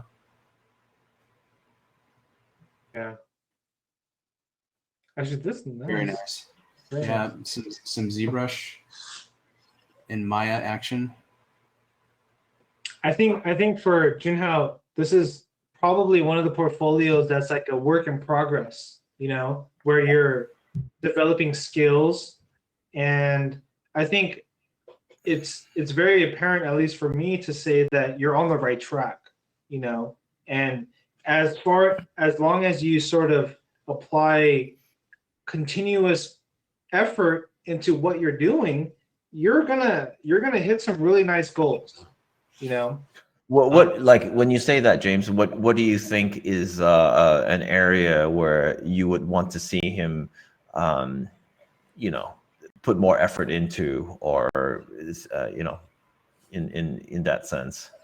So I think at least for myself, where I remember being around this area, one of the things that made a big difference was finding better direction with what you're painting, you know, because you have to realize at a certain point that you have a certain amount of hours that you can put into rendering a certain face or you know, a texture or whatever. And you know, we were talking about this earlier, where, you know, if you look for the right reference, is that cheating? If you do certain things, is that cheating? But finding the right reference is going to make the art kind of, I think, in my opinion, go to the next level, because the rendering focus and all these kind of things are going to be there, you know. John, what do you think? Yeah, I absolutely agree with that point. I mean, I like just looking at his work here. I mean, the first thing that comes to mind is great ideas, like all across the board. But as a professional, I think one thing we can all agree on is execution. You know, can you execute? And there's a lot of things here that are lacking for me on the execution level. And it's not the ideas; it's how you are executing those ideas that makes me want to believe and want to invest. You know, from a visual standpoint. You know, like for that character, for example, like I know that idea is great. Like if you go, right there, the boy character. If you go to these, like, yeah, these are really fun ideas, but it's just not well rendered. So I'm not really completely sold on the idea, you know? So that's one of the big things that I learned when I was starting out was, you know, you gotta learn how to execute. You gotta really hone in on some of those foundational skills, you know, John, how, you know, and honestly right now you got great ideas, your presentation, organization is great. Just let's really try to dive in on understanding lighting better, understanding form, and understand how to render different materials, because I think those are the big things that are missing here. Yeah, that's usually a very big one for a lot of people, you know, when they're starting out, you know, to do this. And yeah, I agree. Yeah. You know, what's kind of funny is that as a lot of artists progress in their journey, is that they realize that lighting and form understanding is like one of the most valuable things.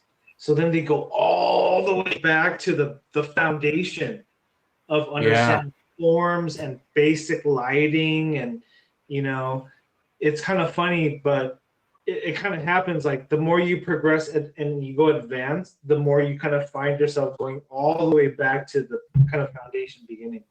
Yeah. All right, we got Sid or Saeed. Saeed, I think. Saeed. What's up? All right. Let's go through. You know, I haven't seen. It's kind of cool to see. Awesome. Wow, this is like very awesome gesture drawings. Yeah. Damn. Yeah, these are great. So visual development artist and student. So Saeed is aiming to be a character designer, also interested in narrative-based work. So that is kind of the goal here. I guess first impression, you know, his work feels more along the lines of like maybe for an animated film, maybe more feature, even editorial. A lot of editorial. An editorial? Yeah. Yeah. Mm-hmm. Editorial is kind of like a lost industry right now, you know what I mean? Because a lot of the time it was for print, you know, magazines, newspapers, and things like that. But the focus of where editorial art is needed for articles and just news press and media is a really big industry as well.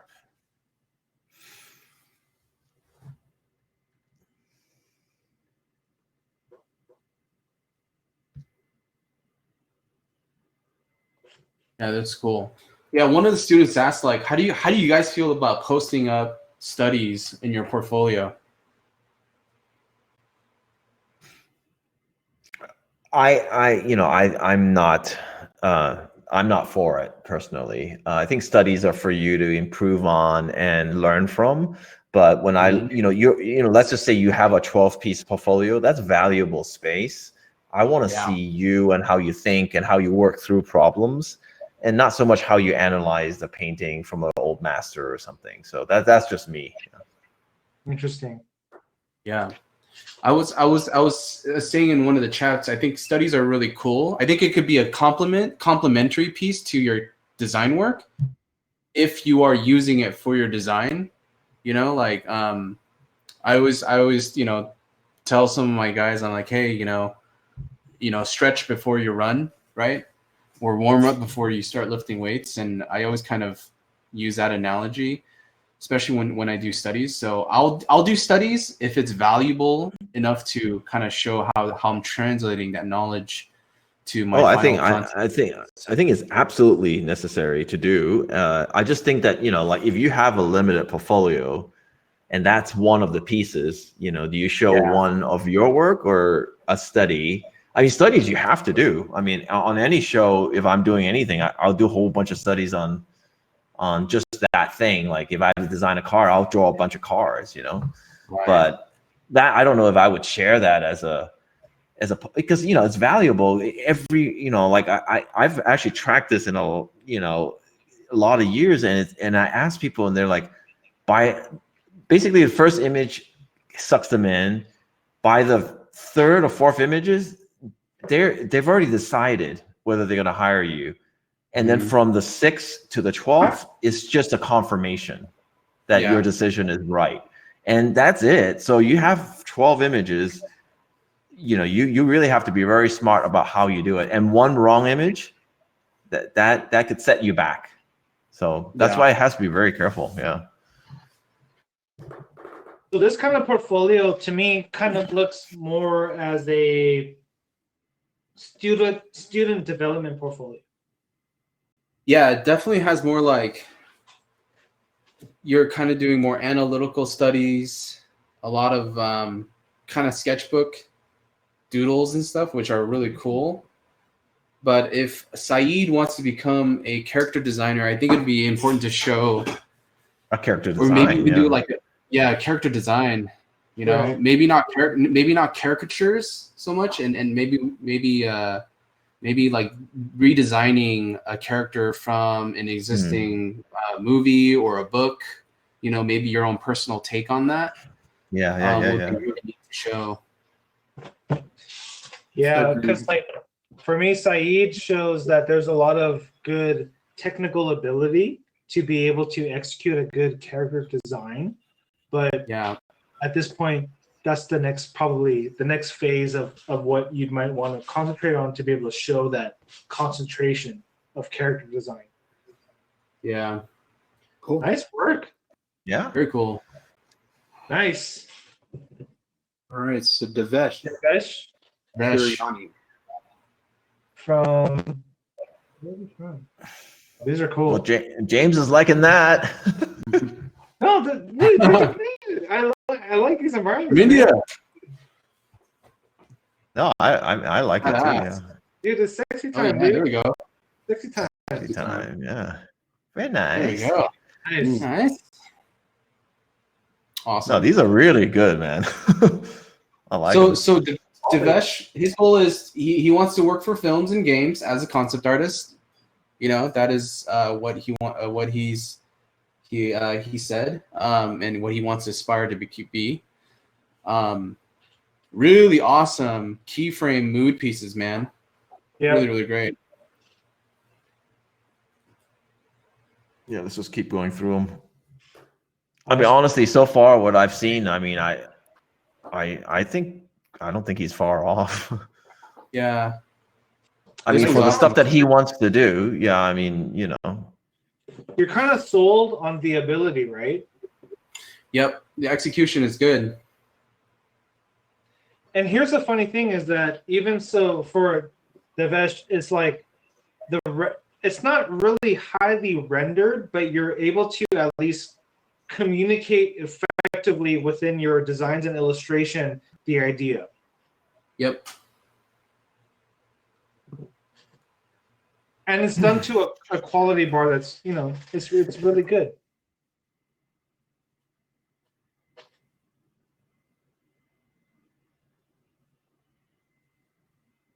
Yeah, a lot of great narrative pieces, man.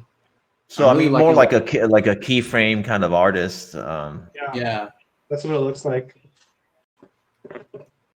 Cool. You know, Definitely. something that I like seeing in all of this is that there's a range and mood, you know, which Yep. is Yeah. you know, personally, as an artist, you get really comfortable with a mood setting, and then all of your art can kind of look like the same mood. But it's nice to see that, you know, there's a control to be able to like go into like different mood settings. It's nice. Yeah. Absolutely. No, I mean I mean I like if you just go back real quick, I just because the work I think is so strong. Can you click on the one on the far right? And click on that just real quick. Like this is an example, like just because it's so strong, I'm just gonna be a little extra hard on this. Because this is just, you know, just my opinion, obviously, but I think he's really got the execution down. But I would, you know, if you're going to show design, then you better make sure that you're really showing design, because I feel like this is kind of just okay design. He hasn't really shown me he's worked through the problems and worked through the proportions to show how he solved the problem.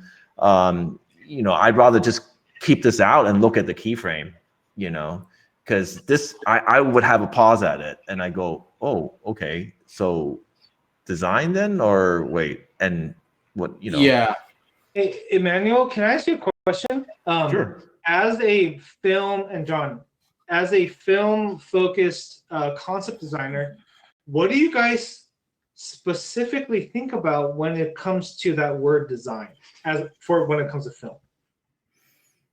Well, I think it depends on what you're trying to design, but I mean, I think believability and the, you know, can it work? Does it look real, basically? Because a lot of, you know, if you put it in a film, like, okay, this is a good example. If I put this in a film, we're missing a lot of levels of detail and shape language that doesn't really quite, I don't get it in 3 seconds. And so to me, design needs to work that efficiently in film because that's all you have. An establishing shot is 3 seconds, and beyond that, that's it. You're never going to see it from this vantage point again. So it has to be right there and really tell you everything it needs to tell you. Whereas this one, I'm not quite sure, but I notice this a lot with people who can finish really well, but then, you know, the design side might need a little bit more work. That's such a good point, Emmanuel, because I think the shot design on Devesh's work is great. You're showing really awesome composition skills, lighting skills. But the one point you brought up, Emmanuel, which is really valid, which was designing to sell the believability, to sell the culture, and to when you look at this, like, could this be a real thing? And to be highly critical. I mean, honestly, if we were to strip away all the lighting, strip away all the colors and all the fancy textures and stuff, you're gonna look at it and go, I don't know how I can really buy into this Mayan / I don't know, Viking thing with a little bit of Navajo, you know, like Indian inspired kind of culture. Like, it kind of feels a little weird, you know, and there's like structurally, it doesn't, like, material wise, it doesn't make sense. The scale doesn't make sense. So there's a lot of things here that looks really broken. And that can break the illusion of this world building that you're doing if this were to be translated in a video game or a movie, suddenly you don't care about the shot. You kind of look at it in terms of, could this be an actual thing? And if those things aren't answered, then you completely break the illusion, right? That was one of the things that James Cameron really, really hard pushed on, was like, I don't care how beautiful it looks.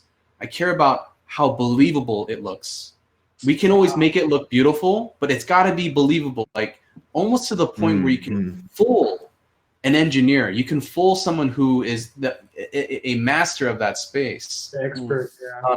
The expert, yeah. And really, like, I mean, he was so critical of us always doing research, always looking at the culture, always looking at material, and looking at the physics of how these things are built. You know, he's going to ask you, well, you know, what are the wind conditions like, you know, and what is that center, you know, that gravity, you know, center of gravity, is that actually going to, you know, hold up, and is the weight distribution correct, and is the angle of those steps correct? And it's just like all these things that you don't really think about, because you're just like, I just want to do a cool freaking painting. That's kind of part of what makes it cool, is you got to do all the thinking. So. Yeah, forms follow function. Yeah, I mean, you know, that's a good example of forms follow function. You know, and it's a basic design 101. You know, you get that right, and there's something, you know, you don't even have to explain it, and people get it. Yeah. So Devesh is very close. Just finishing. Yeah. Very close. Oh yeah, I mean, but his finishing is like, that's why I'm super hard on this, because I'm like, dude, you know, it's right really good. Whoa. Yeah. All right, now we got Omar. And this is the last one for the evening. This is all right. Hey, let's get the overview. This is pretty solid. Damn, okay, it's really funny because we're looking at, on my screen, a 1 inch by 1 inch square. Right.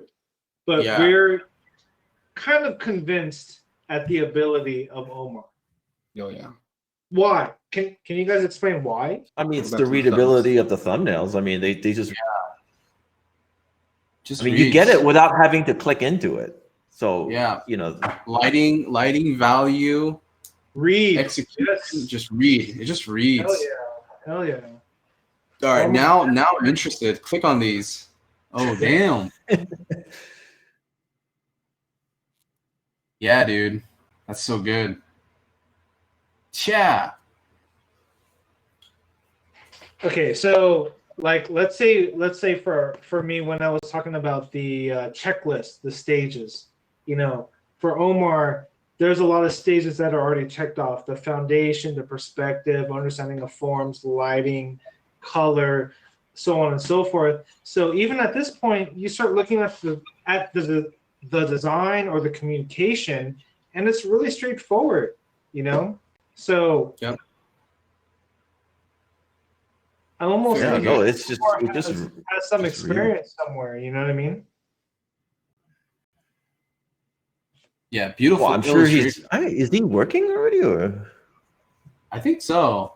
Yeah, I mean, this is for some game already. Fireforge. Now look at these paintings, man. I can't do that. That looks so good. Nice, dude. Oh my gosh. And I mean, this guy's got it going on, yeah. And there's something called the labor of love, right? Where you just love just putting in that extra time just to make something look extra fun, you know? And when you see that in another artist, I think artist to artist, there's like some sort of connection or a respect or something, you know, that, wow, they kind of understand this, you know? And I can kind of see that, at least within Omar's work, you know. Really, really solid painting skills. Yeah. Great lighting, great storytelling. Look at that composition, man. Damn, that's great. Yeah, super. Good job. Yeah, that's all I can say. Good stuff. Yeah. I'm gonna give this a like. Okay, what do you guys follow? Just to kind of like play it out. What is the one area that Omar could concentrate on? For me, it's design. I think he shows a lot of really great rendering skill. But if I just look at it purely from a creative standpoint, I'd love to see more of his creativity. You know, I mean, your characters, a lot of the historical stuff is just like really spot on, but like conceptually, you know, like I want to see some like really cool ideas and things that we haven't quite seen before. Push further. And, you know, and that's a term that a lot of people like to use, you know, like you know, things that you haven't seen before. We get a lot of those requests, right? Show me something you haven't seen before. But this is where this guy's got control over what he can do. So now let me see you. Like, what sets you apart as a person? Like, take in all your history, your, you know, pain, your, you know, everything, and put it in there. And because you can do this. You can pretty much do anything. So just put yourself in there. Like, it shows like the progression, right? Like, Omar is past foundation, is past a certain thing. Yeah, way past that. All we're looking at is ideas and execution. Yeah. Yep. And, Nice. and that becomes, you know, the design part is all idea. Like, I like this. you know, yeah. There's a question in our chat. It says, how do you guys deal with time and deadlines and the stress that comes with it? You know, because especially it's a whole nother podcast. It is a whole nother podcast. But if you guys make a whole podcast on that subject alone, because that is a whole other side of our industry. It is. I mean, but like if you guys condense it, because, you know, I think it would be nice to kind of end on that note. Like, how do you guys deal with just deadlines for yourself personally? Like, what are some you know, management tricks or things that you guys do as professionals to kind of deal with, like, you know, deadlines and time management? Take it away, man. Well, I mean, personally, I mean, I'm pretty structured, and you know, I'm pretty disciplined as a person. So, you know, I look at what I need to do, and I set up my day accordingly, and make sure that I allow time for, you know, times when I mess up or when the ideas don't come. Because when you're saying, James, before, like how many hours it takes or how long it takes to do a piece. Well, I've had production designers who look at my portfolio and say, how long did that take? And I'll say, oh, that took 2 hours because it's a personal piece. And then when you get on the job, and this is exactly what was done to me, that guy said, hey, you only did 2 images today, but you said it takes you 2 hours. So you should have had like 4 or 5 images. And no, I'm not kidding. He said this to me, and I was like, but it doesn't work like that. I mean, I can't, sometimes when it's flowing, I can give you 10 images. And when it's not, it'll take a day and I'll still have only 1. So, you know, so be careful when you give time estimates. But for me, I have to program in time for the days where I'm not on. And when the days that I'm on, then I may take a little bit of a breather. I might make that one piece a little better before I ship it. You know, it depends. But I gotta, you know. Emmanuel, I got asked the same question, and I remember, like, you're obviously gonna shoot yourself in the foot. I said 8 hours of preparation, 2 hours of execution. And then they're like, oh, and I was like, yep, so it takes 10 hours to do that 2-hour painting.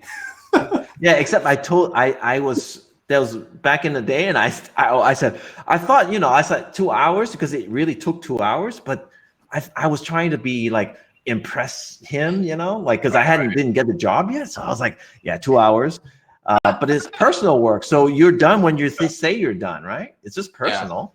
All right. And then we know right now what our next podcast is gonna be. It's gonna be like the professional side of all this stuff, because literally there are so many strategies on how to be an effective artist once you're working, you know? Yeah, and you know, knowing what to say, what not to say.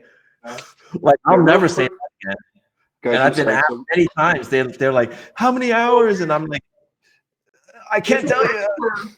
2 days. It's a learning curve. I just want to give you guys a heads up. There's one more portfolio that popped in on the feed, and he's watching live, and it was the last one. And I think we committed earlier. Let's do it, man. Let's do it. So let's just jump this one. So this is it. This is Nutchapole, and I slaughtered the last name. So Nutchapole Thunkaterror Thunkacorn. Yes. Yes. Nutchapole. Right. Okay. Very nice, man.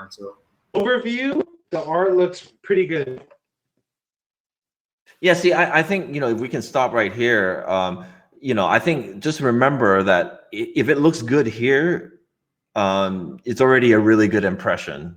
So just make sure that things are really reading on this whole thing right here, which they are. So I do like that. Yes.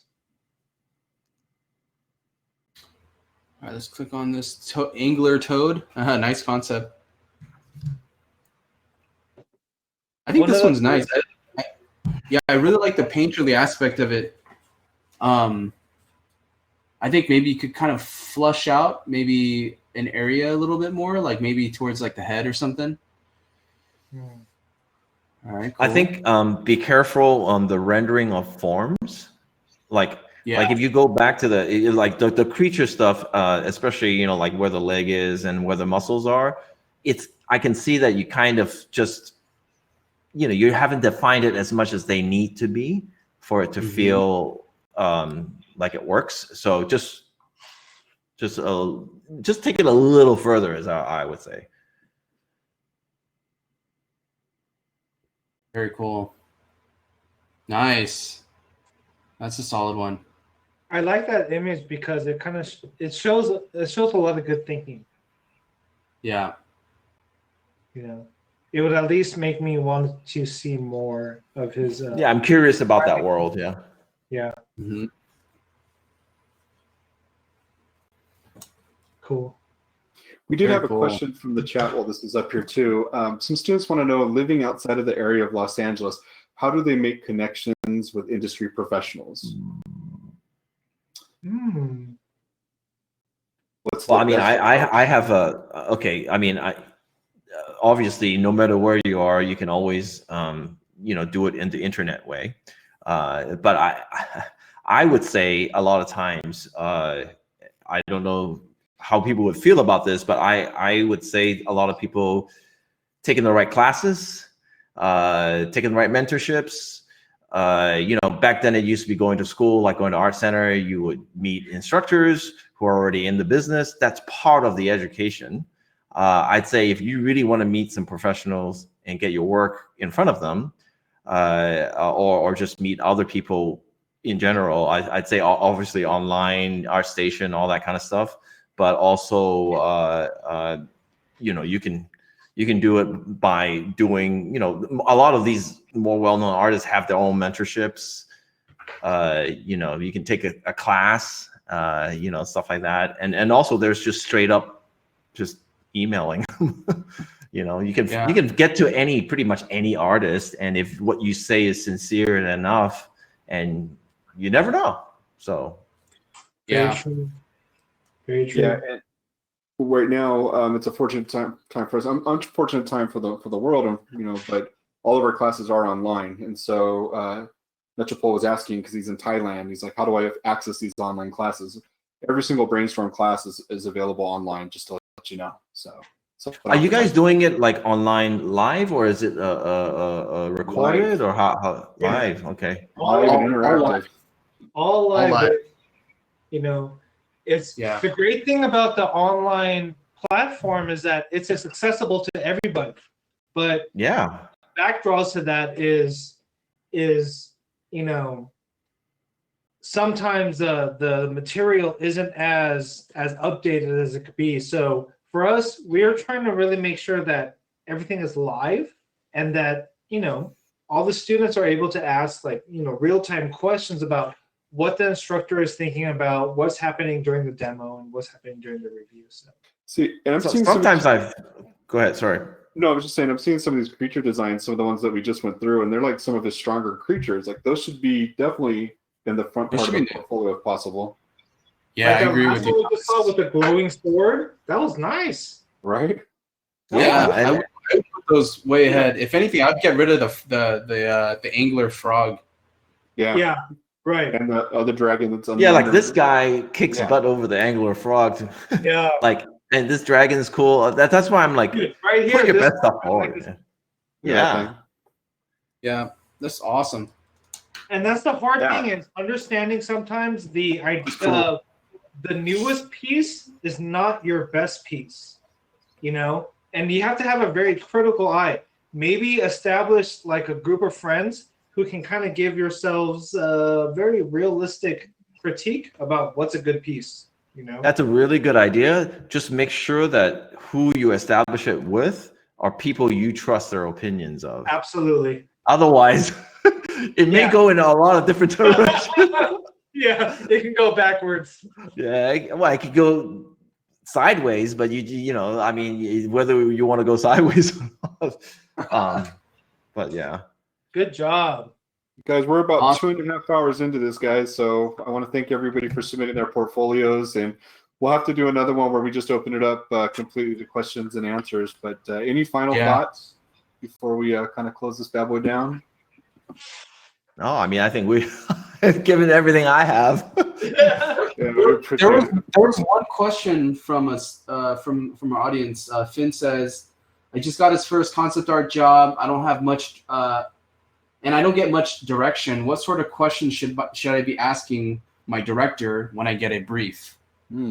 Interesting. What do you guys think? Can I chime in real quick? Do go. So this all goes back to the system of understanding your process. If you kind of understand your process about how you build an image, you will understand what kind of questions you'll need to ask in order to build that image. You know, so for me and a lot of the artists that I like to work with, if they kind of know their process of, you know, let's say for example, sketch, black and white, color key, and then final. As long as they know what questions to ask throughout their personal process to be able to answer the questions. The thing is that art sometimes has it kind of communicates very vaguely. Hey, it's exciting.